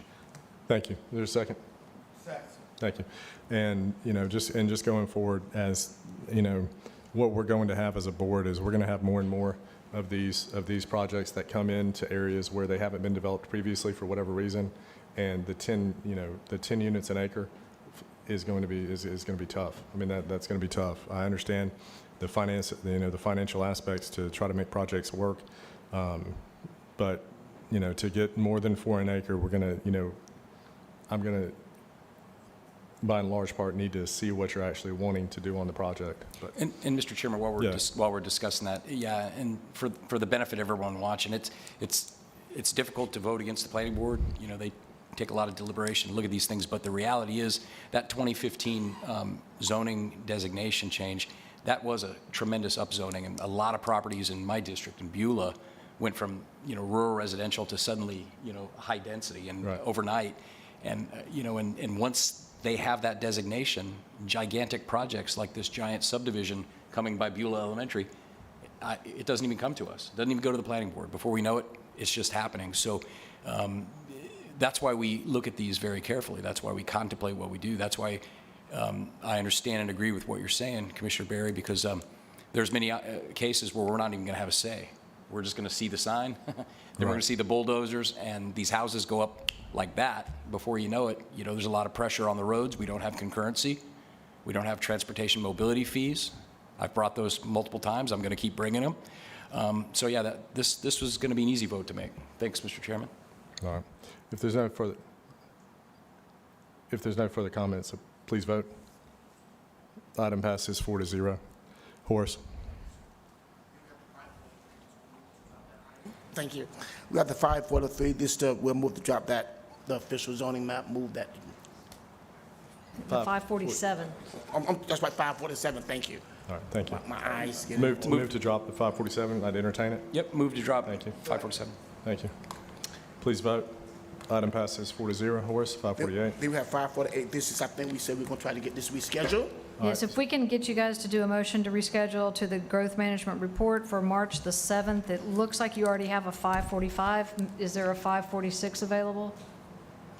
For on the March 7th? March 7th? You're asking me? Don't ask me. I have no idea. Do you know, Delana, if there's availability for the 546 public hearing on March the 7th? I believe Jose is the one that tracks those, sorry. Hot potato. Yeah.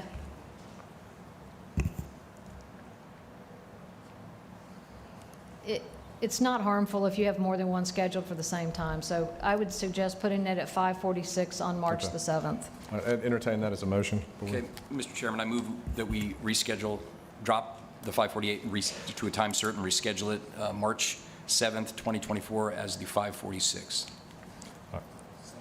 Second. Please vote. Item passes 3-0 with Commissioner May off the dais. 549, Horace. 549, we're going to county engineer, please. All right, so what we're going to do here, Board, we do have 5 speakers signed up to speak. As I mentioned this morning, Joy would like to make Joy and Chris Phillips would like to make a brief presentation to the Board, and then we'd entertain the speakers. Yeah, Joy, okay, Joy, you have the floor. Thank you. Thank you very much. I'm going to let Chris take the lead on the first part. We'll talk about interconnectivity real quick.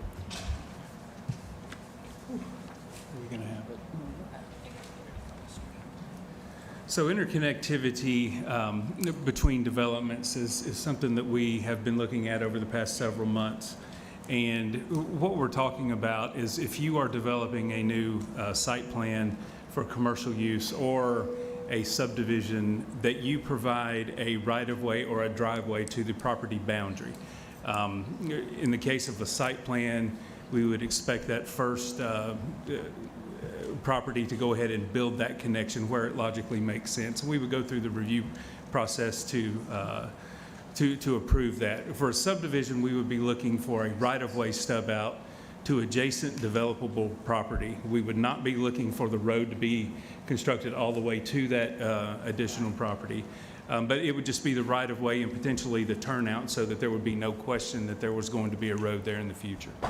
And what that does is that helps you build your road network. It allows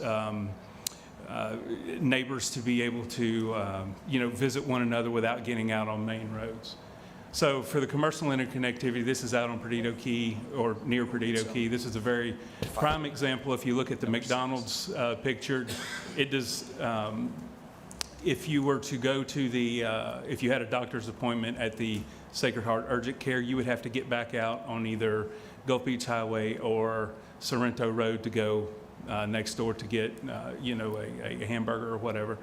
And so the idea there is, again, to be able to interconnect these different uses so that you don't have to clog up the main roads, that you can move freely between two businesses. And this is a group of subdivisions over at West Kingsfield Road and 297A. So this appears to be 3 different subdivisions. You can see that they all kind of nestled very close together, but the red lines are basically the divisions between the two, and you can see that there are several houses that share a back fence, but if they were to want to go visit one another or deliver food or something like that via car, they would have to go out on the main roads to be able to go where they need to go. So again, the whole idea of interconnectivity is to plan ahead, to be able to allow people to move freely between new developments. If you have a very large subdivision development adjacent to some undeveloped property, it's absolutely very smart to be able to connect and to show how that's going to look going forward.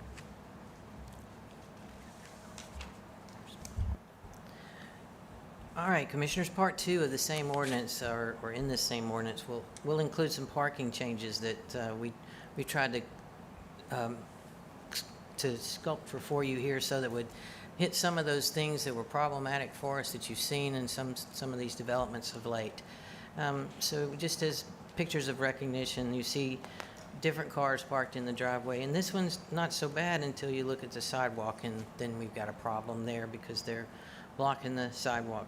So we wanted to look at what would be a reasonable expectation, and you can't treat a single-family thing as a multifamily. All right, then we looked at where do we draw the line with that? So we set up some boundaries, and we worked with many of the developers in the community as they came through. They've been through for pre-apps already. Then we just started talking about what we would like to have done differently if they were, coming in today. So, and those that came in worked with us and helped us try to work toward the goal. Doesn't mean we agreed on everything. So I'll try to be fair to that situation in a minute. But what we ended up with is working with single-family homes to try to get a minimum of 3 parking spaces. And then as we go up to more than that in bedrooms, to try to get one more as best you can. The multifamily and the condos and apartments, let me back up. The single-family sometimes gets confusing because townhomes are a lot of times single-family. They're sold separately, in other words. They might be detached, and they might be attached, but they're still single-family homes. So just keeping that in mind, they struggle with this the very most, and we'll talk about that in a minute. The multifamily also struggling with these changes because they were at 1.5. I still don't know what a half a car looks like, but it's not going to work very well when you're running down the road. 2 spaces minimum, and that's been a struggle for some of them, and I freely admit it for you. And then we wanted to look at dorm style. If they're honestly going to be dorms, then they need 1 per bed, not bedroom, per bed. How many beds are you going to set up? So some of the things we did finally settle on were parking size, like a parking space. Legitimately out here in our parking lot is 9 by 18, and we wanted to keep that measurement away from the sidewalk. Just clear the sidewalk so that persons can walk past it without having to walk out in the street. Single car garage would qualify as a parking space, even though my truck won't fit in it, but still, nonetheless, they do still qualify as a parking space, fair enough. And we also want to see, though, that driveway width will accommodate 2 cars side by side if it's a single car garage. So obviously a double car garage, 2 spaces. Got me? All right. So any other requests for reductions, we would want to consider those things that are relevant. We want to be practicable about this situation. Low-income housing, we don't want to make it burdensome. If it's low-income housing, then the idea is we want to make the community safe. We want to make it a fine neighborhood for everyone, but we don't want to burden them with making it a home that they can't afford to get to. So we try to be respectful of that situation. Also, we want to consider and analyze the situation on a case-by-case basis. Sometimes it has to be, because in some areas you're not going to have a negative impact on the adjacent property owners if you can't park in their roadways. If you can't, if you can't do that, then you're not negatively impacting them. And not only that, the owners of these apartments usually have pretty strict requirements in there, and that's something that they have to take care of for public safety reasons. So we're conscientious of that. However, if you come in with a pretty restrictive lot and want to put less than 2 spaces per unit, and I don't know where else you're going to park all these folks, then that's kind of struggle for me.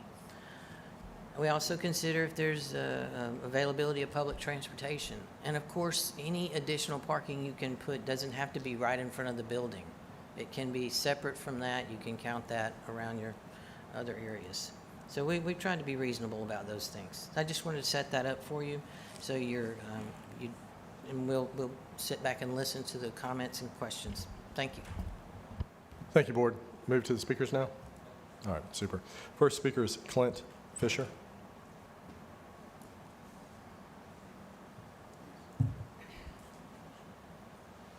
Oh, yeah, I don't know. The speaker's form says Clint, but It is Clint Fisher. I got you. Okay. Thank you, Board of County Commissioners. 4403 Oak Vista, Pace, Florida.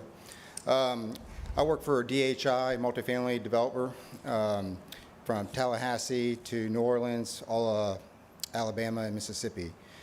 We do garden-style apartments, so we are, really looking at this multifamily parking ratio. Had just a couple brief conversations with Joy and Chris, who are excellent to work with. But my short time at where I've been and where being with the county, that was two different rules. My previous position was a PAC meeting, part of the PAC meeting member. And I left right before we went over this stuff. So I knew it was going to be an issue before I even came to my new position of being a multifamily development manager. Part of the planning board, I was considered an expert at the planning board, being at the county for 18 years. Okay. So I have done some research on this myself, and I'm asking for the board to give more time to take this back to the PAC meeting and back to the planning board for we can research this some more. I went through and got all the parking ratios from Baldwin County to Tallahassee and presented them today to Ms. Joy Blackman. So she has that information. And my question is, during the PAC meeting, which unanimously voted yes for this, looked at it with what data besides the presentation? Why are we not comparing other areas? Because if you look at suburban and rural areas, they use their parking ratio as a much higher. They want higher ratios. The more central you are in a city, they want a lower parking ratio. And it meets also because you have ECATs, you have buses and routes, which makes sense. So currently, just to give you an example, a 300-unit apartment complex under today's code is 450 parking spaces. Under the new proposed code would be 616 parking spaces. So that's 166 added parking spaces. Multiply that by $3,000 to $8,000 per parking spot, depending on if you have to have curb, sidewalk, your extra asphalt to back up in, makes a huge difference on the square footage. Also, there's different ways to calculate parking. Is it per unit, per bedroom? Is it also, excuse me. The biggest thing is each multifamily builds differently. Some build 150 one bedrooms, 100 two bedrooms, and maybe 16 three bedrooms. Our market right now is what you see across 9 Mile and Pine Forest is basically 50% one bedrooms, 45% two bedrooms, and 5% three bedrooms. If you flip that same model I told you of 616 parking spaces around and did it backwards, saying 3 bedrooms is 150, just flip it backwards, that would actually be 750 parking spaces. Okay. So I recommended that we send that back to the PAC meeting, who voted yes, and the planning board voted all unanimously no. Thank you. Thank you. Next speaker is Larry Downs Jr.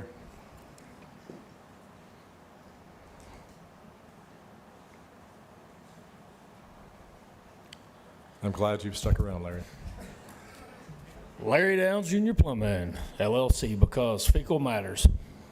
If nothing else, I'm going to try to pay some of my taxes with this advertisement. I understand. All right, missionobvious.com also. Y'all go there and take a look at the videos. All right. This is just more regulations, requirements, mandates, force on private property owners. What if they don't want their neighbors to have access to their property, on a commercial? I mean, it's kind of a taking. It's kind of a taking of somebody's rights.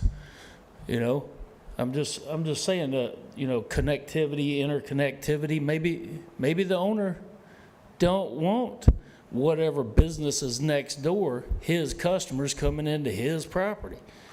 Maybe he don't want to spend that money. Why would he have to spend that money for that? I mean, I understand the idea. I just don't get the force. I don't get how government is going to, is it reasonable? Joy and Chris said it's reasonable. How many stacks of these requirements does it take to not be reasonable? You know what I mean? Every year, more and more. and more and more. It's just not right. It's private property. You know, you can't force people to be connectivity. They don't, what if there's a problem? What do they got to do, put up a gate? I mean, you can't make people come on my property if I don't want them. This is silly. I don't care where they do it at. I don't care if they do it everywhere. You know, just like slavery. You know, it was practiced. Didn't make it right. Same way with this. It doesn't make it right. Not right to force connectivity on private property. Y'all do it on your own property. You know, do it on public property, not on, you know, keep the sidewalks on the public, not on private. Keep the driveways, you know. If they want to do it, that's fine. Great idea if they want to do it. But y'all creating more rules to force people to do things they don't want to do, it's wrong. I'm against it. Thank you. The next speaker is William Van Horn.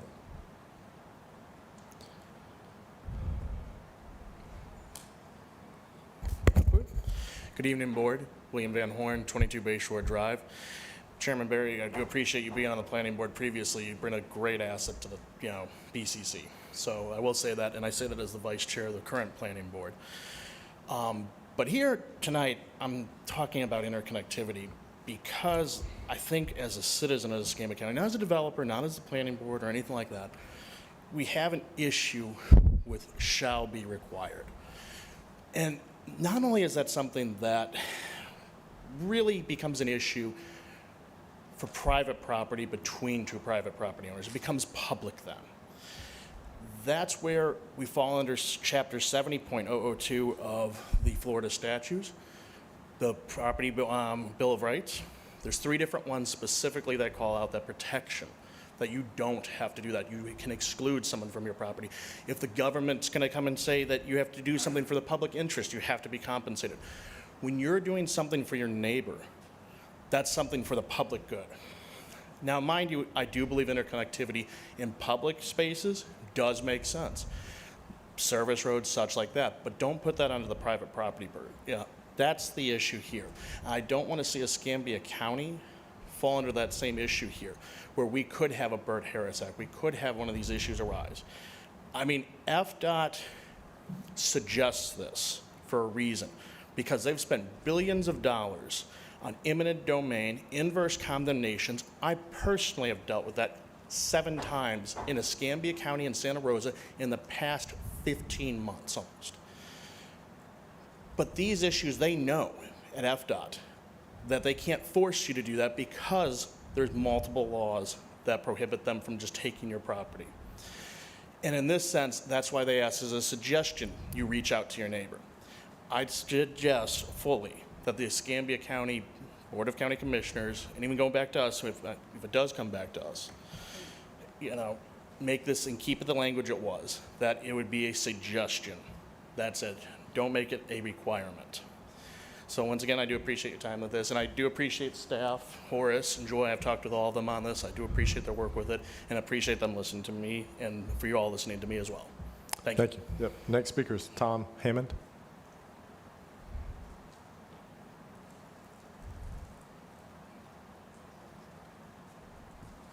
Good evening, Commissioners. Tom Hammond, Hammond Engineering, 3802 Northwest Street. Good evening. I met with Joy and Chris, and I put it on my form that I didn't have an opinion.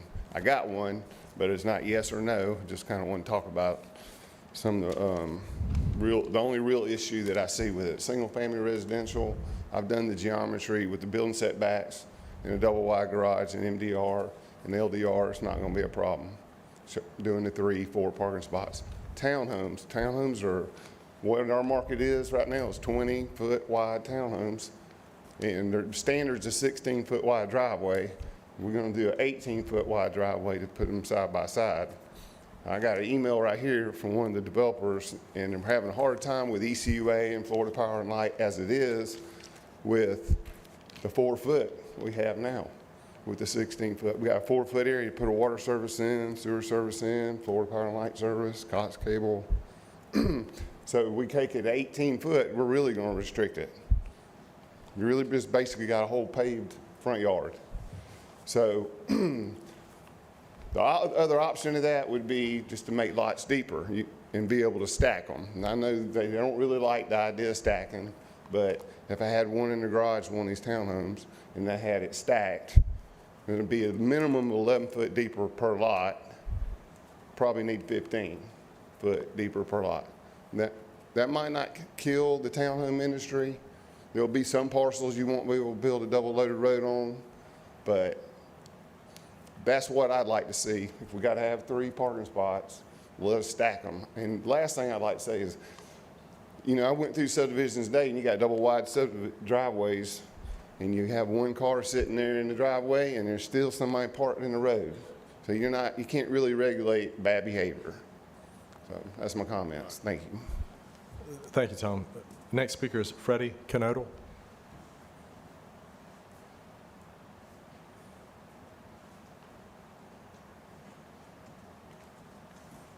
Good evening. Freddie Knodel, 1794 Lewis Road. So the main issue that I'd be talking about is multifamily, where you have apartment complexes, high-density, multi-use areas where you can get density up to 25 units per acre. So the current is 1.5 parking spaces per unit. So that's a 1 bedroom, 2 bedroom, whatever. And so the way you calculate the parking is you take the number of units, multiply it by the 1.5, and that's a total for a multifamily. So when you alter that factor, then that just increases the area you need for parking places on your limited area of land that you have.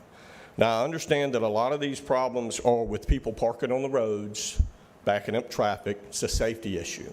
Well, if you look at multifamily, you have one way in, one way out. Most people don't go outside of that apartment area to park on the street, okay? I mean, maybe it happens. I'm not aware of that.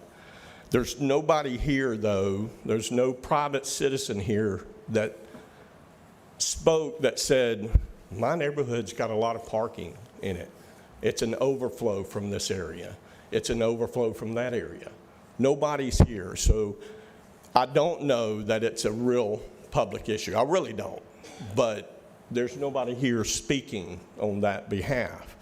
So on the behalf of the developer, the landowner, when you increase these numbers, you increase the size of your parking, you really devalue that property.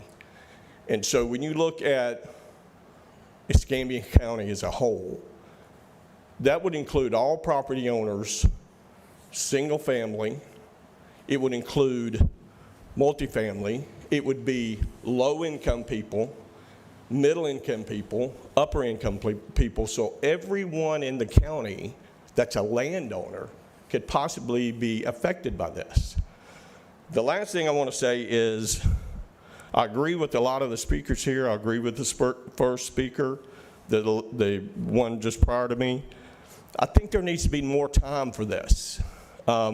This draft, I asked for this draft. I was made aware of this at a meeting that we were having on a piece of property. That's the only way I knew this was coming up. And this is something that we do for a living. I asked for this in writing. This didn't become public until Friday, this past Friday. I'm not sure what the date was, the 5th, 4th, whatever it was. So we've had that long to digest this. If this is as big of an issue that it could be, countywide, throughout the whole, then we need more time for this. Okay. We need to review this. We need to do the data that we're talking about before we pass it. All right. Thank you, Freddie. All right. Next speaker is Teresa Blackwell.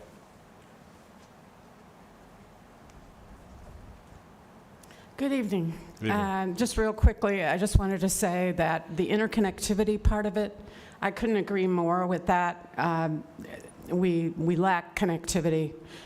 you know, with all these subdivisions that are built in the shape of a tree, and you have to drive a mile to get to your neighbor right over the fence. So very much for that. But as far as the parking,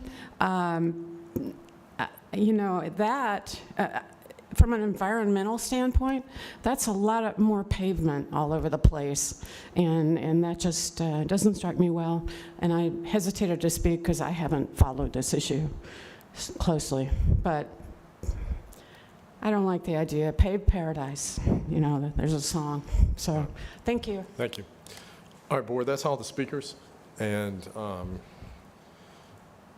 you know, I know we've talked about this a number of times as a board, and Robert's now off to greener pastures, but this is something I know that was, that you know, I believe that he had an issue with.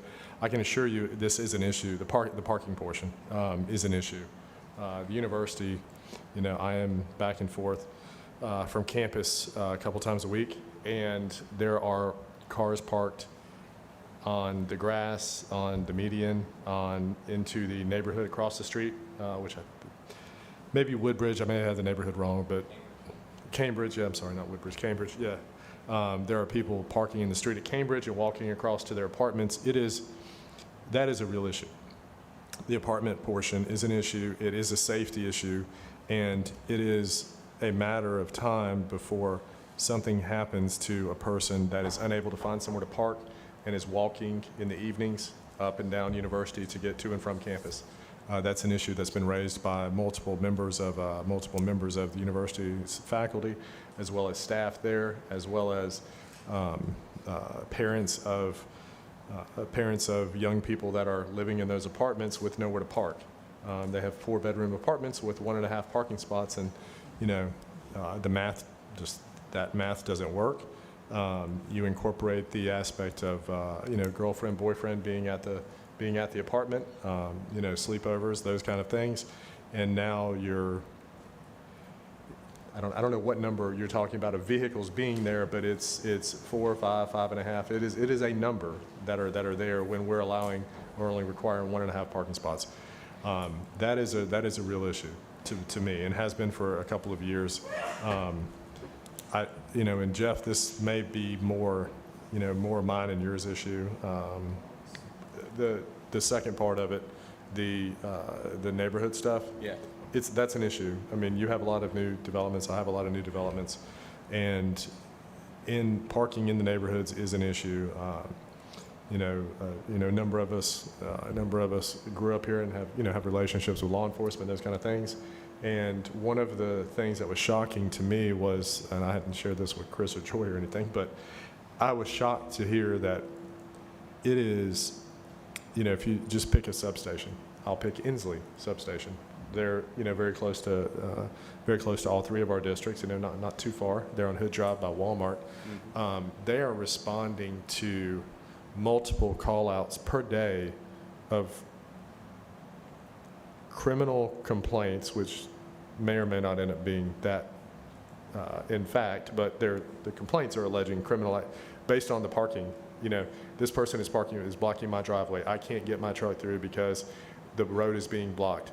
They're responding to multiple calls per day related to parking, not apartment parking, but newer neighborhood, newer subdivision parking issues. It is eating up a tremendous amount of their resources as well, and the connectivity issue, that may be a little different discussion, but the parking is something that's been that in my opinion we need to do something related to parking. Yeah. And and what we task staff with is bring us something. Bring us something to, if you're counting on us to craft a policy, to craft just what's flashed up there. If you're counting on us to craft that, it's a never-ending story. We're not going to get there. So we ask them to put something together that they feel is reasonable, and then bring it to us, and we can talk about it and try to be the arbiters of what we think is fair and reasonable. And I certainly understand the impact that it has on on density, on those kind of things in the developments. But the majority of the people that are doing business in Escambia County are not publicly traded companies that don't care at all. The majority of the people that are developing, that are doing work here, are decent folks that do care about our community, and the majority of them understand that the parking is an issue because they deal with it while they're trying to build out the neighborhoods. I mean, they're dealing with it. So, Yes, Jeff, yes, Steve, I agree with you. It's interesting because I'm the vice president of a homeowners association, and we have very strong neighborhood covenants, but we still can't stop people from parking on the street because the county allows it. So I understand that issue, and then the newer subdivisions in Beulah and in my district have roads that are even more narrow.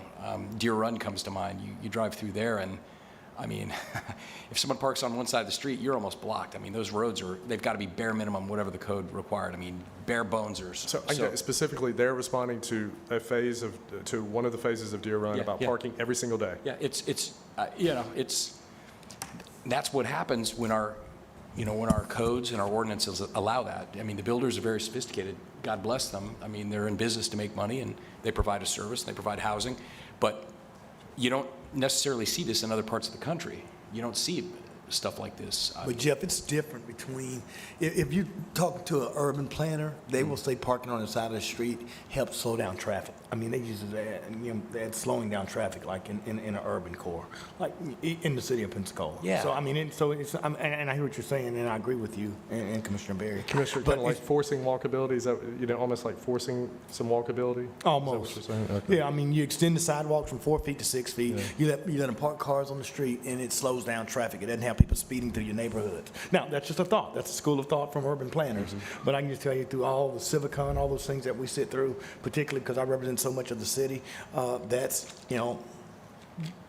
a philosophy. And not to say that happens in a rural community, probably where my mom lives, but if you go into downtown Pensacola, they want people parking on the side of the street because they want to slow down traffic. Yeah. Well, I guess, again... And I'm not saying right or wrong, I'm just saying that there's two schools of thought on it, Jeff. That's all I'm saying to you. No, I don't disagree. But when you start in an area, maybe perhaps where there isn't a whole lot of development, and then you build it that way where you can't even get, if a truck's coming by at the same time, one of them's got to stop and he's got to cut into the lawn to get around. I mean, I guess my subdivision was built in 1987, and the roads are wide right next door. Those urban areas where they're encouraging some parking on the road are also wider roads. Yeah, absolutely. They're not super narrow roads that you're encouraging parking on. Right, they're redevelopment, Commissioner Berry, you're right. Yeah, they're old schools in Brownsville and urban cores where, you can put 4 cars in one lane. Yeah, I get it. And I think if we required, wider roads, for instance, then, we would hear people howling about that because that adds cost. So, but I think at some point, we have to be very, very deliberative when we make these ordinances so that we don't run into these unintended consequences, like the sheriff having to respond multiple times a day because there's not enough room in a brand-new subdivision where they're charging, $450,000 for these houses with vinyl siding in some cases. So, look, I think we should redo the whole land development code. Every time I bring that up at a town hall, it's 100% green cards. We've done a lot, and this community's grown, but I think we've missed some opportunity to maybe do it even better. And I think, I think there's a happy median to reach. I think the parking, Steve, I agree with you. I've ridden up there. I go up there frequently to play tennis, and it's out of control, especially when school's in session. And I know how it works. And, with respect to John Fisher, who came up, and he gave me, 50% 1-bedroom, 45% 2-bedroom, and only 5% 3-bedroom. I don't know. Is that really what it is? I mean, I know that the apartment complexes make more money on their 2 and 3 bedrooms. So maybe not necessarily 2 spaces. Maybe it's somewhere in between what we have now and what they're requesting. I just think there's some meat on the bone still on this. Yeah, one. if some of this is what we're good with and what we're comfortable with, I'm going to tell you, I can't prove another apartment complex in District 5 under the current parking requirements. Just literally, I can't. Yeah. And if someone's going to litigate because of our ordinances, then they can litigate. But I can't put another apartment complex up with the parking requirements the way they are. Well, and I'm with you. They're putting them up in Beulah, left, right, and center. I mean, I've got the same issue, if not worse, than District 5. But let me ask you this, though. We've got several under construction right now. There's one on 9 Mile Road, just east of Beulah Road, and it's massive. And then there's one on Pine Forest Road that, by the self-storage, when you drive by it, leaving the Walmart, I mean, it's so, you look so far back, you can't even see the end of it. So none of this that we do today is going to affect that. They've already got their permits, right? So I like the step, I like the direction we're going. I'm listening to the speakers. And I will say this too, when we're talking about neighborhoods, you know, there's also a thing called crime, right? We love connectivity, we love the idea of it, it's beautiful. I kind of like the idea of, you know, not anyone just driving through my neighborhood or cutting through. That's why I bought where I bought, with one entrance going in. We don't have a whole lot of crime, we don't have problems. I agree with some of the speakers, yeah. Some of the businesses, you know, if we want connectivity, I like the idea of access roads.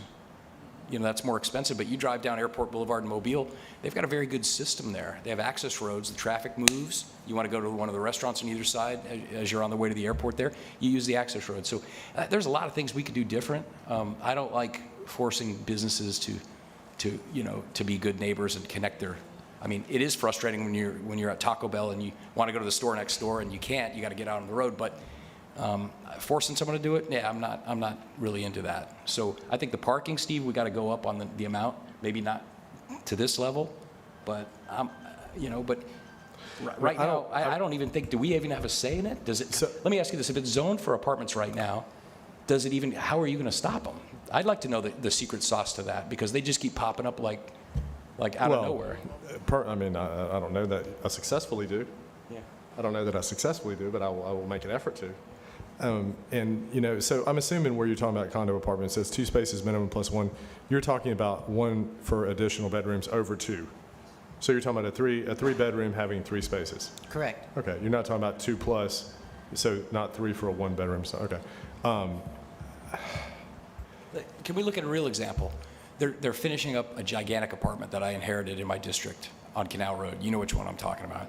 Everyone in the world knows. I didn't know about it until I took over that district. It was already a done deal. How many spots for that 330 unit apartment? And it's amazing how quickly they built it, by the way, too. I mean, if it's 1.5, it's 495. I mean, I don't know if that's okay, what would that have been under this? It would have been, how would they even have fitted in there? Well, it depends on how many bedrooms they would have. Yeah. And I have no idea how many bedrooms per unit, but they would have to take that into account. You would assume that, let's say if it's a 4-bedroom, a family of 4, mom and dad would have a car and, you know, plus a kid having a car. I think this issue on university is just it's the students, the roommates, and then the friends, and then the parties. And I mean, it's a real deal, though. It's a real issue. It's a real thing. So we got to find a solution. You know, and this issue goes back a couple. I mean, specifically about the university apartments. I know Allison has talked to some other counties that have universities in their in their communities about how they try to manage it. There didn't seem to be anything that was kind of across the board policy or something that everybody has adopted that seemed to be working well. It seemed like different counties that had universities handled it differently. So that didn't you kind of look for something that's just for sure going to work. I didn't hear that. So I don't know. I mean, if we want to wrap, if you want to wrap the area around the university and in a special district, in a special, I mean, for purposes of this, whatever, however you want to call it, that's fine. It's just, I do think that is a huge issue, and the other parking in new developments is an issue as well. Maybe not as pressing, but it is an issue, and I think our board needs to, whether we adopt, like I said, we asked the staff to bring forward, some ideas, and we can, redline it up, and so maybe that's not exactly what we look at, what's on the screen, but I do think we have to look at something that increases parking. No, I'm with you, Steve. So, look, let's get the number. Maybe it's not as exactly what we're looking at. Maybe it's something more than what we have now, but I'm certainly willing to support it. But I think this might be a little bit, and I also would like to disaggregate the 2 things. I mean, because we're talking about 2 things on one item. I think we can easily, I can sense there's probably votes here to, for forcing connectivity. I think there's probably 3 votes to say not do that. I think there's a lot more consensus for us finding a way to increase the requirement for more parking, maybe not necessarily this much. I mean, is there something, Steve, would you accept something a little bit less than this? Yeah, for sure. I mean, hey, this is It's a moving target, buddy. You just try to get a hold of it and try to get something a little better than what we have. Yeah, no doubt about it. And if we do that, then when these apartments spring up out of nowhere and we have no say, because it doesn't even go to the planning board if it's zoned for it, at least we know there will be adequate parking and it won't be exacerbating problems like you have on University Parkway there. Joy, do you have any other, can you bring us back something more than what we're requiring now and maybe something less than this, and then knock out the requirement for the connectivity? Anything you like. Yeah, I mean, your I don't general know about you. direction helps Neighborhoods, me a people lot. kind of like their neighborhoods. They don't necessarily want the next door neighborhood walking through. I don't know where that one came from. So, I mean, and that's fine, Jeff, I don't have a problem with the connectivity, but if you, it adversely affects you and Stephen more than me. I mean, but, you know, I kind of like the walkability and the connectivity for me. Steve, I agree with you, going to the university. I mean, you know, not just people in your district, but I have people who live in my district who children have to walk off campus to come to apartment. When I go to the university for months, I didn't realize why all those cars were parked on University Parkway until someone said, well, they don't have any place to park. Yeah, I mean, they're parked all the way down to the wooded lot, almost to the bank. And they're paying $1,700 a month. Yeah. Yeah, but they don't have anywhere where to park. But so Steve, 50, yeah, I mean, it's ridiculous, yeah. But Steve, I mean, if you want to redline it or come back with something, you know, you'll have my support. You know, it more adversely affects you, Steve, so wherever you want to be, that's where I'll support. Okay, all right. Mike, sure. Yeah, just got a couple, I've thought a lot about this because I have mixed emotions on all over on this, because the interconnectivity, you know, I've been part of the slow ride and they like that, and it's good for time to treat and ambulances and all that, but I also agree with Commissioner Burgash. I don't want someone walking through my neighborhood, and I don't want it to be shall be. I'd rather it be more by choice, and people decide where they live by the type of environment they want to be in. So I'm not sure, I don't like them married up together. On the parking, and I just think we should reword that, Joy, maybe so there was a little bit more flexibility. That's my 2 cents on the interconnectivity. On the parking, I got more calls on the parking, and I started thinking about this in a little different way because I've shared before, and most everyone told me, like the speaker, I think that represents HBA, if we could do the stacking, that would resolve. I know, I don't think you're a fan of that, but I think that would resolve the townhomes and the multifamily. But here's the thing that concerns me, and this is something we need to think about when and I also believe in a grandfather clause, which I share with you before we do something this radical. But the thing, I've been at 2 different meetings on housing in this area, one with Senator Brox and one with the base. And we don't have enough affordable and attainable housing. And my biggest concern is if we affect that, and I don't want to say, but one of the builders said, let's fix the housing problem before we fix the parking. You're starting to put people out. The government, you know, the federal side increases the housing allowance every year based on what the market value is. So the local people living in here get farther and farther behind on being able to afford something. And that's one of my concerns, is that I'm not saying this could do that, but some of the builders are concerned about that. Could happen, could not. I guess we could change it. But I think when we make policies like this, we need to think of all of those things because they could have secondary effects. I guess it's 2 weeks ago when I was over in Tallahassee, the CFO bragged about 480,000 new people that moved to Florida last year. That's a lot of people moving here. I don't know where they're going to go. You know, so we need, you know, it's a big issue. It's complicated. I appreciate everyone that talked to you, said you were wonderful. Matt Brock called me back today and said you're great. And so I appreciate the work you did in it, but I do think we need to maybe tweak it a little bit. That's my 2 cents. All right, board, any other comments? All right, so there's our feedback, and we'll chat some more. Steve, do you want me to make a motion that we table it, or? Joy's here. I mean, we don't, well, apologize. So it is a public hearing, so we do need a motion to deal with it. I would just say we drop the public hearing and bring it back with at a them time taking the, uncertain. I just move we drop the item and that staff please take into account our comments and bring back something better. That's my motion. All right, Mike, all right, please vote. Dropping the item passes 3-0. And that was the 549. All right, to the 550. I can, I'm sorry? if you want me to introduce it, or? Sure, yes. Yes, ma'am. Commissioners, the 550 public hearing is a quasi-judicial hearing. It is a continuance. If you look in your backup, you will see that this item was initially brought to you on April the 6th at a quasi-judicial hearing. There was then a town hall meeting on May the 18th of 2023, followed by board action on June 8th and July 18th, at which time the item was dropped without a final determination. The applicant is before you requesting a conditional use approval. That is a BCC item. It's a quasi-judicial hearing, so if either staff or Mr. Pugh, who's representing the applicant, wish to provide you any testimony, we do need to swear in those folks, and the clerk's office has agreed to swear them in. That would include staff, so if we're going to have any additional comments or testimony other than from the attorney, then we would need to do that. And then I can turn it over to, looks like Mr. Homer, for your consideration. Drew, please. Okay, sorry, I'm just loading something on here. I can pull the information. I would suggest if we're going to have fact witnesses, we could swear them in all at one time. So if you think that you may testify, if you would go ahead and let her do that for us, please. All right, Madam Counsel, the applicant has also signed up to speak. Would he would not be a fact witness? Or The applicant, yes. His attorney does not necessarily need to be sworn in. All right, But Yeah, if the applicant might answer questions, he should be sworn in. okay.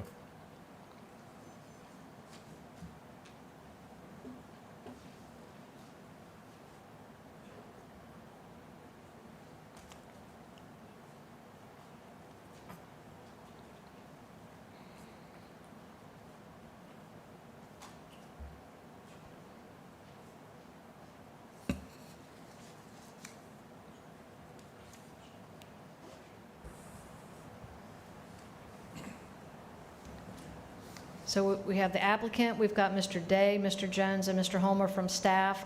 If you would all raise your right hands and have Delana swear you in, that would be fantastic. Gentlemen, do you swear or affirm that the testimony you give tonight will be the whole truth and nothing but the truth? I do. Thank you.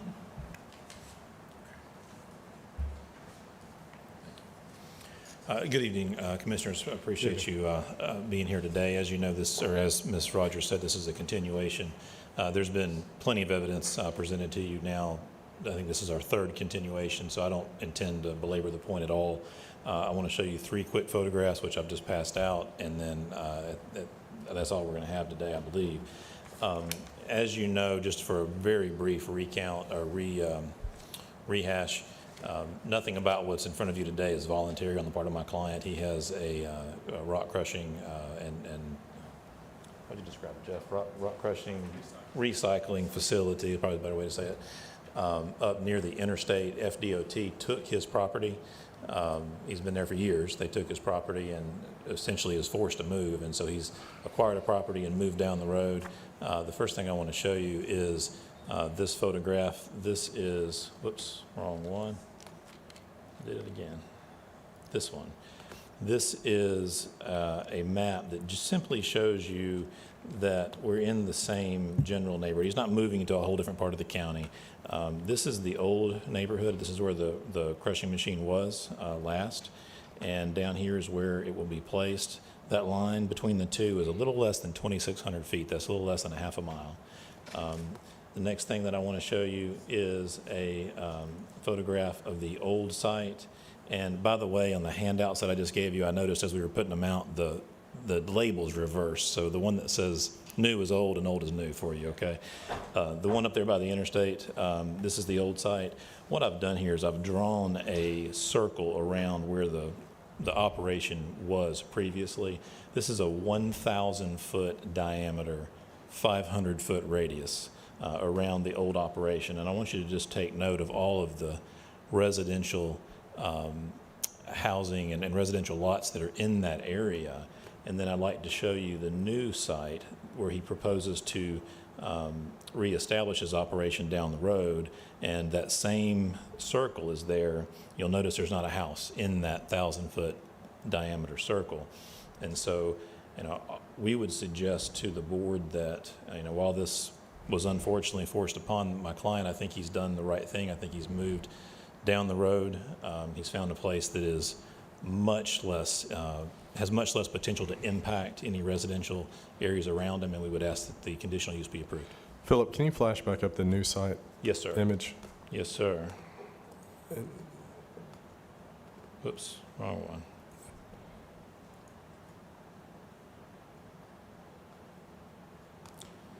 Drew, can you help me out? Sorry. The new site. Thank you, sir.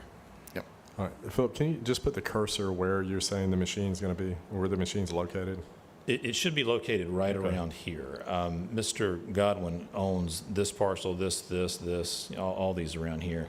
Is that unopened right-of-way that goes through there? Is that what that? This is an old, this right here is an unopened right-of-way. That is correct. Is the east-west one, that's not part of the state stuff, potentially, is it, coming through?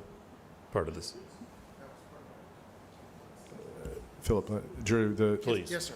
this east-west unopened right-of-way, that's not part of that state long-term plan for the, I think that it came in during that whole thing about having that whole connector between Yeah. all those roads. And as of now, it's just an open right-of-way. and then the portion that runs kind of north to the southeast, that's also just an open right-of-way that's existed for Yes, decades, sir. presumably? Yes, sir. Okay. All right. Okay. Thank you, Philip. And you can leave that image up there. Board, we have heard, we have heard this issue a couple of times. Mike, I don't remember if this is an issue that you've heard within the last year. Okay. I didn't remember the last time that we had heard it. I know this is not the ideal general location where we want these activities. It's not what the board has, it's not the feedback the board has given. Given the fact it's not in where the board has, kind of asked for these activities to be, I don't know that you could have gotten into the middle of nowhere in a better spot. I mean, I don't know that there's a more, a less densely populated area in this, in this general vicinity. So that's something that's probably decent. The other aspect being the fact that there was, the taking of the previous site. So I know those were things that came up before. Looking for a light to be on, some feedback, We have any speakers, Mr. Chairman? The applicant was the only speaker that was signed up. And you're right, Mr. Chairman, it's probably in an ideal world, not the site that I would have selected. I do think that Mr. Godwin has made a genuine effort to bring about safety. And so I probably won't take the soapbox as I often take, but, it probably would be it'd be a challenge for me to vote for this just for consistency of where I've been on this. But I certainly appreciate Jeff and what he's done to work with the neighbors and to try to provide safety, and even the appearance of safety is important, and his willingness to work with the neighborhood. Jeff, I certainly appreciate that. And appears to have isolated himself as well as possible, given the slice of the county that it's in, given the swath of the county that it's in. Commissioner Burgos? Yeah, and I remember the last time he came and the time before that, and I think, as I remember it, he worked very carefully and very conscientiously with the neighbors that were in the area, and I think you make the case here that there's a lot fewer and they're a lot further away than the last location. And I hear what you're saying, Lumen. I've got several of these in my district. Of course, we've got the one on Weimart Road that's right on the border. I've got one over in Bellevue. In this particular instance, this gentleman has bent over backwards. I'm inclined to support it, but I mean, it's your district, so obviously I want to be conscientious and I want to work with you on it, but I just don't know what else he can do. I mean, he got knocked out of his area. As it happens, now he's in an area that's even more isolated, although there's growth around it. But I think this board ought to vote to approve it, and then just we'll keep an eye on it. Well, and Jeff, I tend to agree with you. I would include the caveat that, They monitor. you know, we would like to, yeah, certainly monitor, but going forward, you know, I'll take these things in District 5. You know, Yeah, that's move where- them that's- away, yes, I mean, that's absolutely, where yeah. we want them. I mean, we, you know. Ideally, yes. Yeah, we want them there. You know, we have, you know, 15 years ago, District 1 had some woods. District 1 doesn't have much, you know, any woods anymore. I've still got, you know, thousands of acres of woods. And, you know, for other folks that may be looking at this or pit, you know, crushing or pit activities, you know, I've got plenty of property in District 5. Come find a spot out there in the middle of nowhere, and it may be an easier road to hoe. So.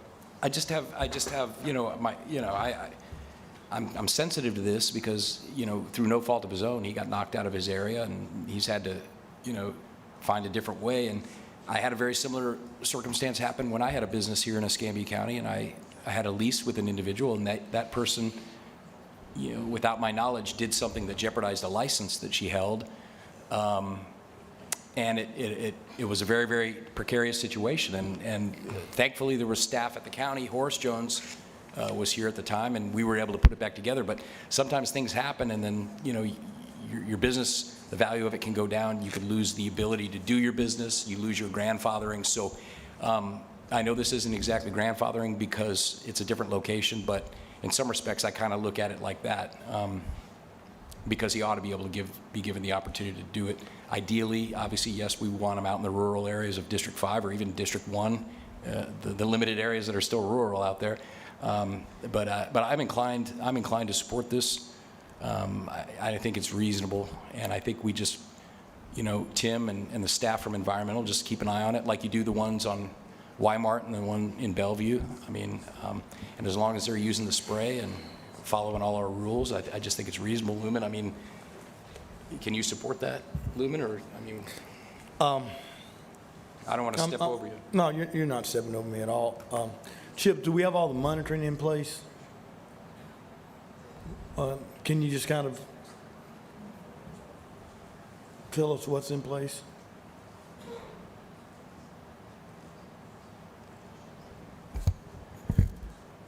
Once they receive a permit, we will follow the requirements of that permit, which is to do monitoring on a monthly basis, I believe. Yeah. All right, thank you. All right, Mr. Chairman, if there's no, I'm sorry, Mike. Did you want to Go speak? ahead. Well, no, you know, I was here for the last 2 times he came here, and you know, Commissioner, I think he did try to meet the intent of what you wanted with the neighbors. And I feel for the guy. You haven't been running your business for over a year, right?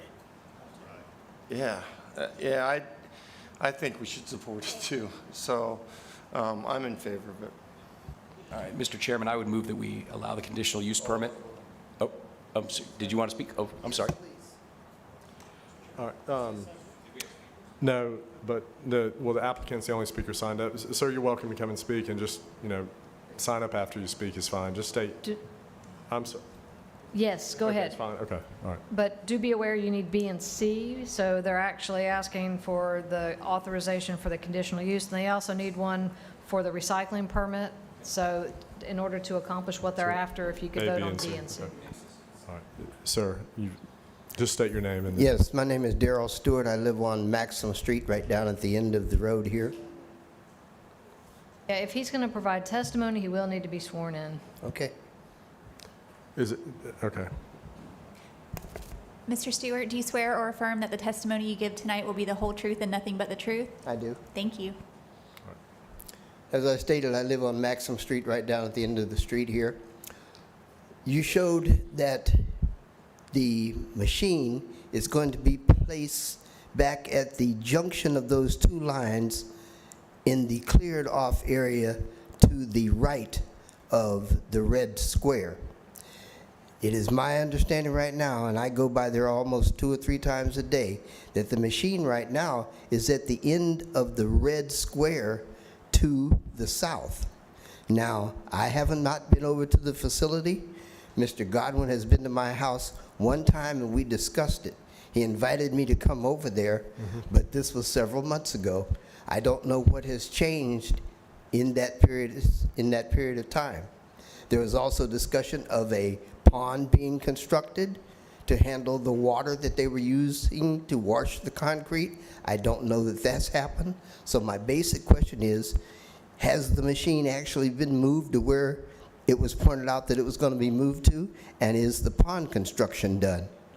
If it has not been, nothing has changed from the last time we discussed this when it was vetoed or carried on. Yes, sir. Do you have any other comments? No. Okay. Have a seat then. So I would assume they haven't done any construction on the property, given the status of the permit, I would assume. Sure, a couple of things. They're going to finish up the ponds and everything, assuming we get approval Right, here. They've okay. got 1.5 inch water line down already to keep everything wet. The machine was moved up to replace a belt. It'll be coming back in accordance with the site plan. All right, so is the computer still where you can put an icon? Yeah, to can where you it put is? that cursor where the machine's going to be? Yeah. Let me let Jeff do that, because I Okay. want to make sure we've got Okay, it right. that's Show him fine. right where it's going to be, Jeff. All right. Right there. Right That's there. even further away. It's actually right between those two trees right there. Okay. So ideally, I mean, I don't remember some of the data about the sound and these, I mean, ideally, none of the residents would know the activity is taking place. Is that a reasonable thing to think? I mean, I don't know how long this, or how far this stuff travels, but. We have a gentleman in the back raising his hand, Mr. Chairman. I don't know if he's... But, Mr. Chairman, Jeff, I mean, can we, upon conditional for the permit, we make sure that it is located there? Absolutely. And the pond would be completed before Yeah. the issuance of a permit? Yeah. I think we can add that to the motion. Yeah, that's fine. Yes, sir. And if I may, yes, if the permit is, if everything's approved, there are still some things that he must do. Buffering got to be in place, the hole in pond got to be in place. There's some other stuff that he got to do and inspect it. So there are some things he still has to do if the permit is allowed to go forth. Okay, all right, thank you. Drew, did you let Mr. Stewart know how to fill out a form or how to sign? Yes, sir. Okay, Take care thank of you, thank you. If anybody else wants to speak, you're welcome to come forward, make comments, and just please fill out a form afterwards, please.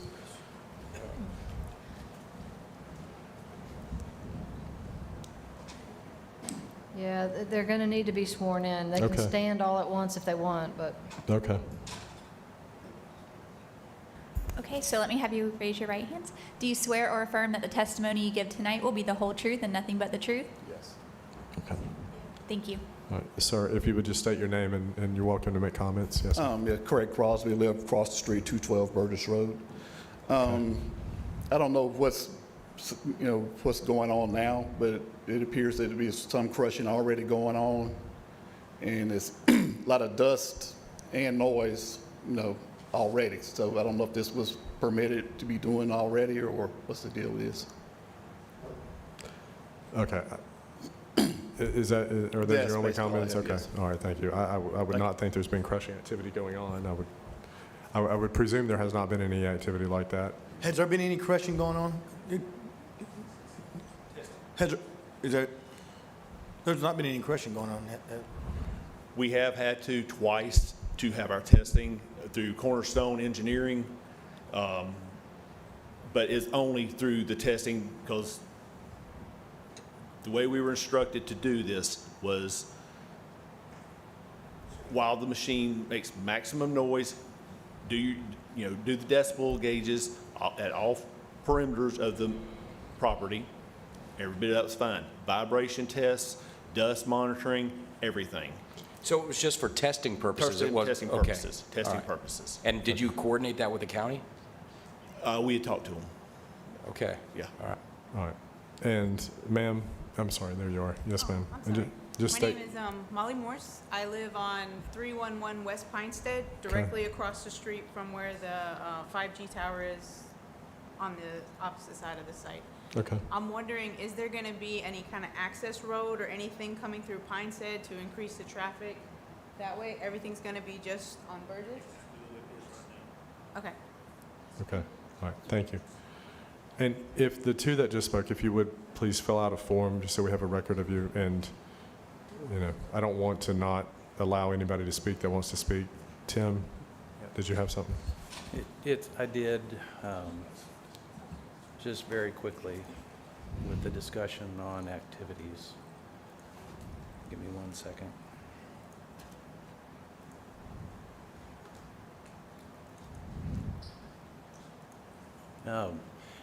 Just so y'all know, and we've talked about it previously in the hearings, there is currently an existing code enforcement case, because he's brought his equipment to the new site and was working to try to manage equipment.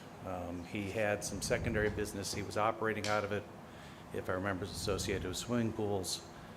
But just so that you're aware of what the site is. Give me 1 moment. Have they brought those code violations up to our, It's pending approval. So there's some activity out there that technically is in violation of zoning pending your approval. Okay. So he's cited out there, but he needs your approval to officially be working. okay, so if we did not approve this, he would have to move that equipment? It Okay. would definitely have to, try to find. So the code issue is due to the equipment being on the property? Is that the gist of what you're saying, Tim? So. Okay. And so, there's only a couple slides. This is what it looked like in October. You can see a small amount, he's done a little clearing, so he's got room to move. You've got a little bit of concrete on site.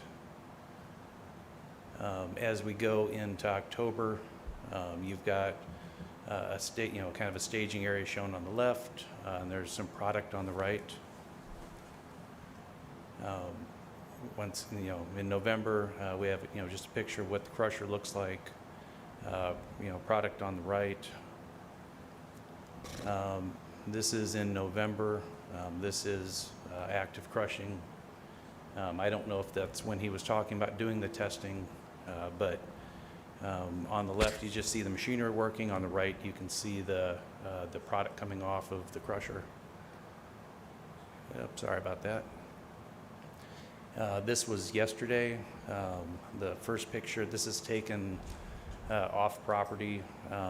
The pile on the right is product, where you can see above the tree line. And just once again on the right-hand side, you can see the crusher working. So what you have in that photos is just a little progression over time on what's occurring on the site. Okay. Board. So what you're saying to me is he's been crushing? That's what you're showing me? You're showing me a pile that's grown? Well, it's the pile's growing. Yeah, so I need him to come up, and I want to hear from him. I was prepared to approve this, but now you got to tell me the truth. Are you crushing without a permit? Under the, what do you call it, the engineers. Why is that pile getting so big, though? Because we piled it up. All we did was, instead of spreading it out like you saw in the other picture, we just take an excavator and just pile it up. I have to have room. We bring swimming pools in. We stockpile fiberglass swimming pools. We do other work. We do demolition work.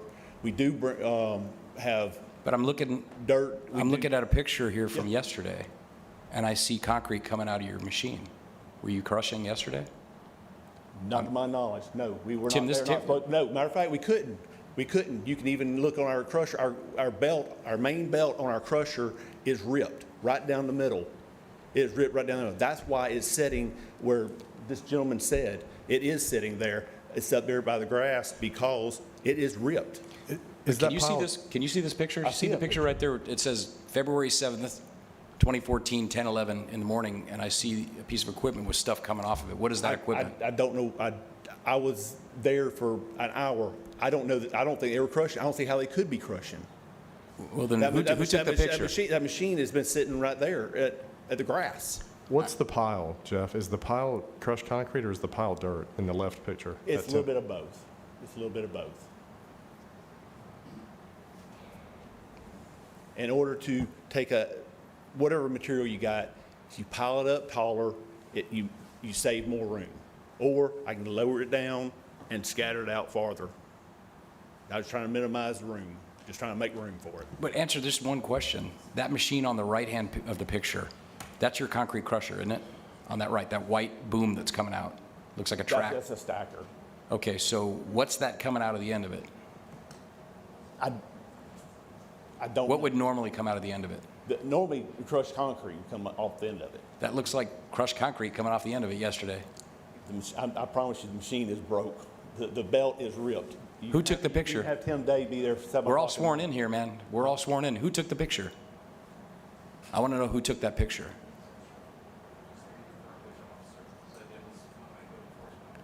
I came here tonight to help. No, I know. And I'm telling you, Tim lives in the area. He can follow me from here, and I can show him. The machine is ripped.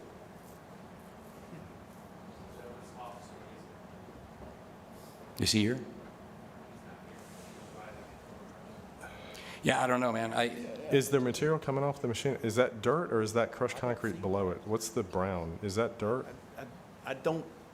If I may just pose a question, I mean, we're sitting back here looking at this photo. I'm trying to see anything coming off the end of that. I see a tree and a vine. Is there something falling? I don't necessarily see something coming off of it, but Of all the things we would get into somebody lying about, if the machine's out of place, not on its slab because it's broken down with a torn belt, it doesn't seem to me like the kind of thing that would be an issue. Tim, you are more welcome to come to the yard right now. Right now, I mean, when we leave here, you're more welcome to meet me there. I will show you. There's Jeff, a rip right Jeff, in have you the sold any material out of there? Have you run the machine as a business and sold material in the last couple months? No. We have processed some material to make riprap. And when I say processed, all we do is break it down a little bit. We have processed a little bit just for riprap. But we do site development work. We have to have it for holding ponds. After, I don't know, we had a guy wanting six loads of riprap. So, I mean, we took the smaller concrete and sold that. Is riprap the product of crushing or is riprap the product? No. Okay. That has nothing to do with crusher. No. Okay, all right. That's, the crusher only puts out a fine product? Is that what you're saying? Inch and a Okay. half and less.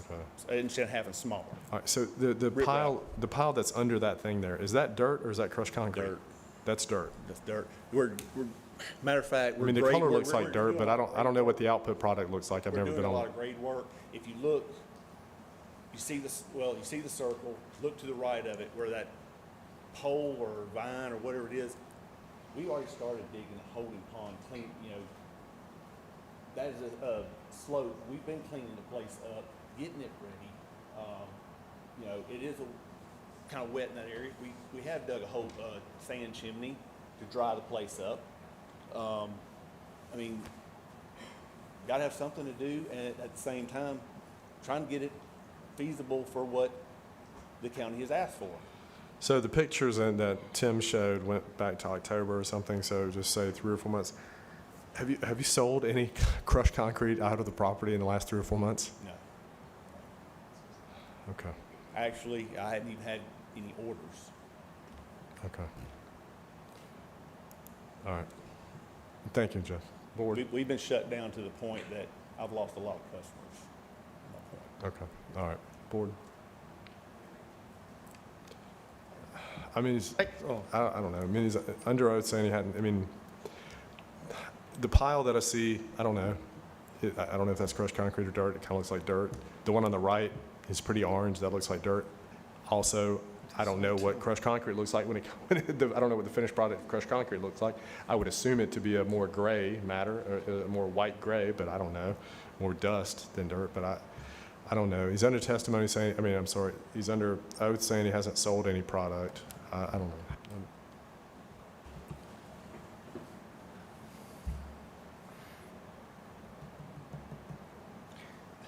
Well, I mean, I want to take a man at his word, but I mean, it's hard when I'm looking at a picture and stuff coming off the end of the trough. No, I don't necessarily. I'm not sure I see something coming off that. I can't tell, but I see a tree. Is there a tree there? I was thinking what Commissioner Burgash said, but is there a tree right through there? The way the chain link fence comes in, I mean, it looks like something's coming. So I can't tell you for certain whether there's something coming out of it. We were asked a number of months ago not to come onto the property. Yeah. So everything's been taken from well off-site over time. Like with a telephoto lens? Okay, all right. Best iPhone can give you. Who told you not to come on the property? The owner. If there's something coming off the end of it, it's not piling up because there would be a little pile at the terminus of where the gravity would take the material down, one would think. Well, I mean, I can't tell I if guess. I don't know. if that's a bank of dirt and there's something like a ravine after. I mean, you can't tell. How about this? Jeff, can I ask a quick? Yeah, go Mr. Gollin, is there a problem with staff coming on the property? No, there's not a problem. It just got to be a problem with Mr. Beasley. It just seemed like he wanted to camp out there. You know, he would sit on the phone, want me to come by and talk to him, you know, and discuss. I don't understand all this, why he just wanted to keep talking and keep coming by, come and sit in the yard. He would come by and just sit there and like, what are you doing? You know, I've seen this before. Like, what are you doing? Trying to create a problem? There's no problem. And there really hadn't been a problem. It's just, I don't have time to go hold his hand. I've got other jobs I'm on. So, well, look, I mean, throughout all this, you know, we have to be permitted every year. So if you approve this, we still got to be back here in a year. Tim and his staff are going to be there to inspect and keep track of things. You got Chips. He's going to be there every month to inspect. So, I mean, I've got, 7.5 years at the other site. We had no problems, never been shut down. All I'm asking, just give me an opportunity. I mean. All right, Jeff, and you're going to state again, you have not sold any crushed concrete material off there in the last 3 or 4 months since these pictures started? When there was pictures that went back to October of last year. So in this 3 or 4 month time period, you haven't sold any? No. I mean. Okay, all right. I mean, it would be nice. It'd be nice to have a permit and say I can sell every bit of it, but I can't. My hands are tied. You know, I mean, I'm locked. All right. You know,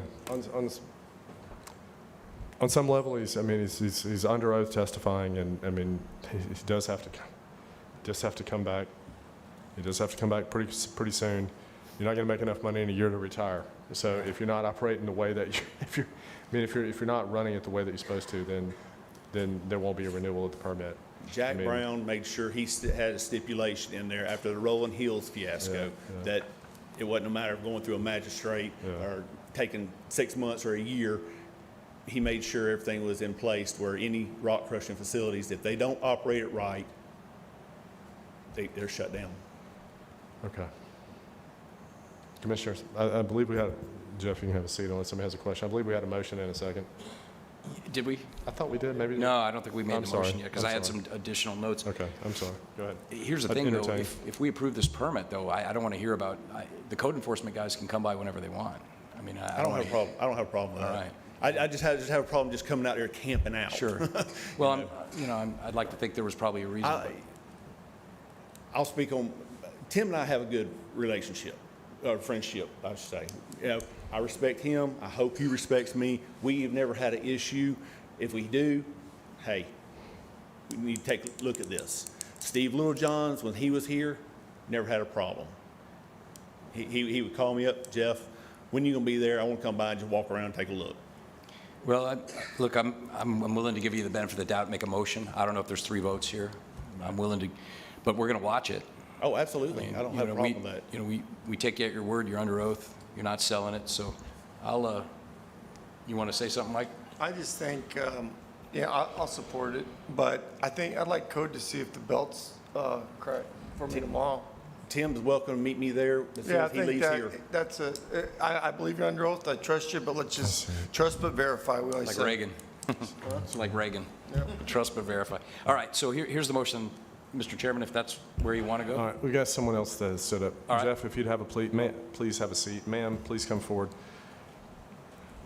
And you're welcome to make comments. You need to fill out a form afterwards. Yeah. I don't want anybody to say they didn't have the opportunity to speak. We do have a process for signing up to speak. My Okay. name is Pat Green, and I have spoken twice to you We need you to all. get sworn in. Sorry, ma'am. Okay. Ms. Green, do you swear or affirm that the testimony you provide tonight will be the truth and nothing but the truth? Yes, ma'am. Thank you. Before y'all make your decision, I live at 182 West Burgess Road. My brother-in-law live at 212. Whatever decision you make it be an honest decision. Because trucks come out 6:30, 6:45. You go and check the driveway where they come out. It has worn down the street there. So I don't know how you're going to decide, but activities have been going on ever since you told them to cease. So your decision, I live where I can see. I get up out the bed at 4:30. Trucks come in at darks, which 4:30, something to 5. Now it's 5. So like I say, we see trucks in and out. Blue trucks, big trucks, small trucks. And they're not just hauling dirt. Seen cement trucks go over there. Cement trucks pick up the concrete. So your decision, make it honest. That's the only thing. Yes, ma'am, and I will say, the gentleman did testify that he has other business operations, riprap and other things that are not implicating the concrete crushing. Crushed cement comes out on those trucks. Yes, ma'am. So I see, I'm close enough where I can see. We only feet from the street. We can see everything. Sure. No, I don't think he ever said that he's not running trucks in and out. We're talking about crushing concrete down to a fine. Well, why would the concrete truck be over there? They come in and out. Right. Well, I mean, he's here, we could ask him. All right. Thank you, ma'am. Mr. Chairman, Yes, sir. I guess Joy or somebody in engineering, how are we protecting the roads if there are heavy trucks coming in and out? I mean, what's in place to, I can't hear you, Horace. Or Joy? I mean, I don't know. I mean, she has a good point. If he gets everything in, there's some things that comes along with that site plan approval that must be in place. Yes, sir. Specifically, the question that the lady asked is, how are you going to protect the roads with heavy trucks coming in there? She says that they're being torn up. And she just said that on the oath. The way it exists today, there's no active permit for me to monitor, so Do we have something that you can put in place? if they come in for the DRC review, then we can make sure that the access is restored. Okay. You know, normally in any development, we look at the roads prior development and post-development. So as they build their site, do their site work, then we can hold them accountable for it. As it's running right now, I had no permit to work with. Thank you, Joy. Joy, do you know the conditions of the road right now? They're poor in this area. Some of the area of Burgess, we have done some resurfacing. This is not in that area that we did. Haven't been able to get to it.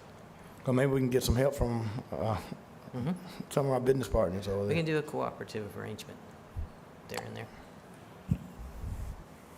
Jeff. All right. Board. What's the favor?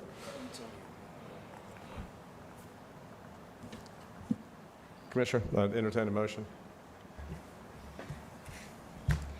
Well, it was an easier motion to make before, but I mean, look, we're going to be watching this. We'll be watching, and we're going to make sure that you do everything that you're supposed to do within the rules, regulations, and tolerances. But I understand the whole situation, though. It's not fair. You got moved. You are further away from the residents, so just know that we're going to keep a close eye on this. But with all of that said, Mr. Chairman, I'd move that the Board of County Commissioners approve the conditional use permit and issue a recycling permit for the asphalt concrete crushing, recycle, and processing facility located at 175 West Burgess Road with the condition that the pond be completed and we have testing in place and dust control measures prior to the crushing. That's my motion. All right, that's A, B, and C? Yes, sir. All right. All right. Any further discussion? Those in favor, please raise your right hand. Any opposed? Item passes 3-1 with Commissioner May in dissent. Horace? Then we have our action item. We have Cedar Village final plat approval.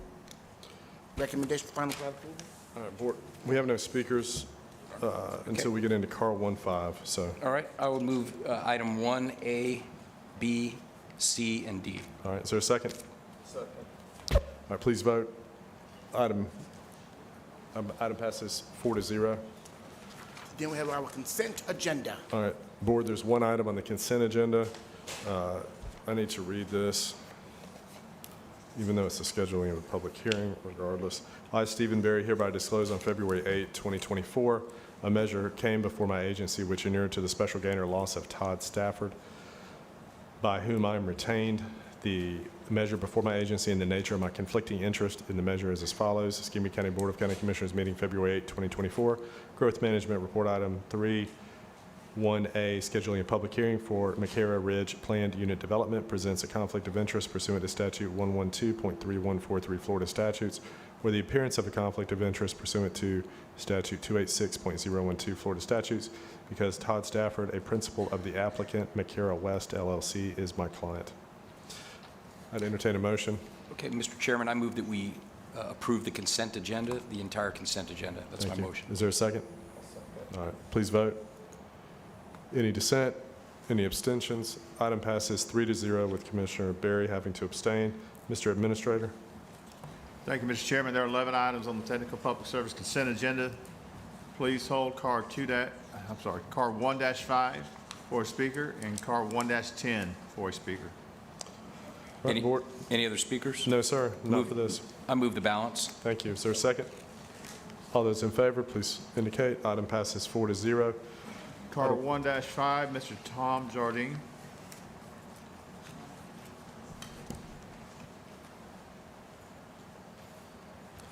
Just glanced up, we've clicked away 3 hours tonight.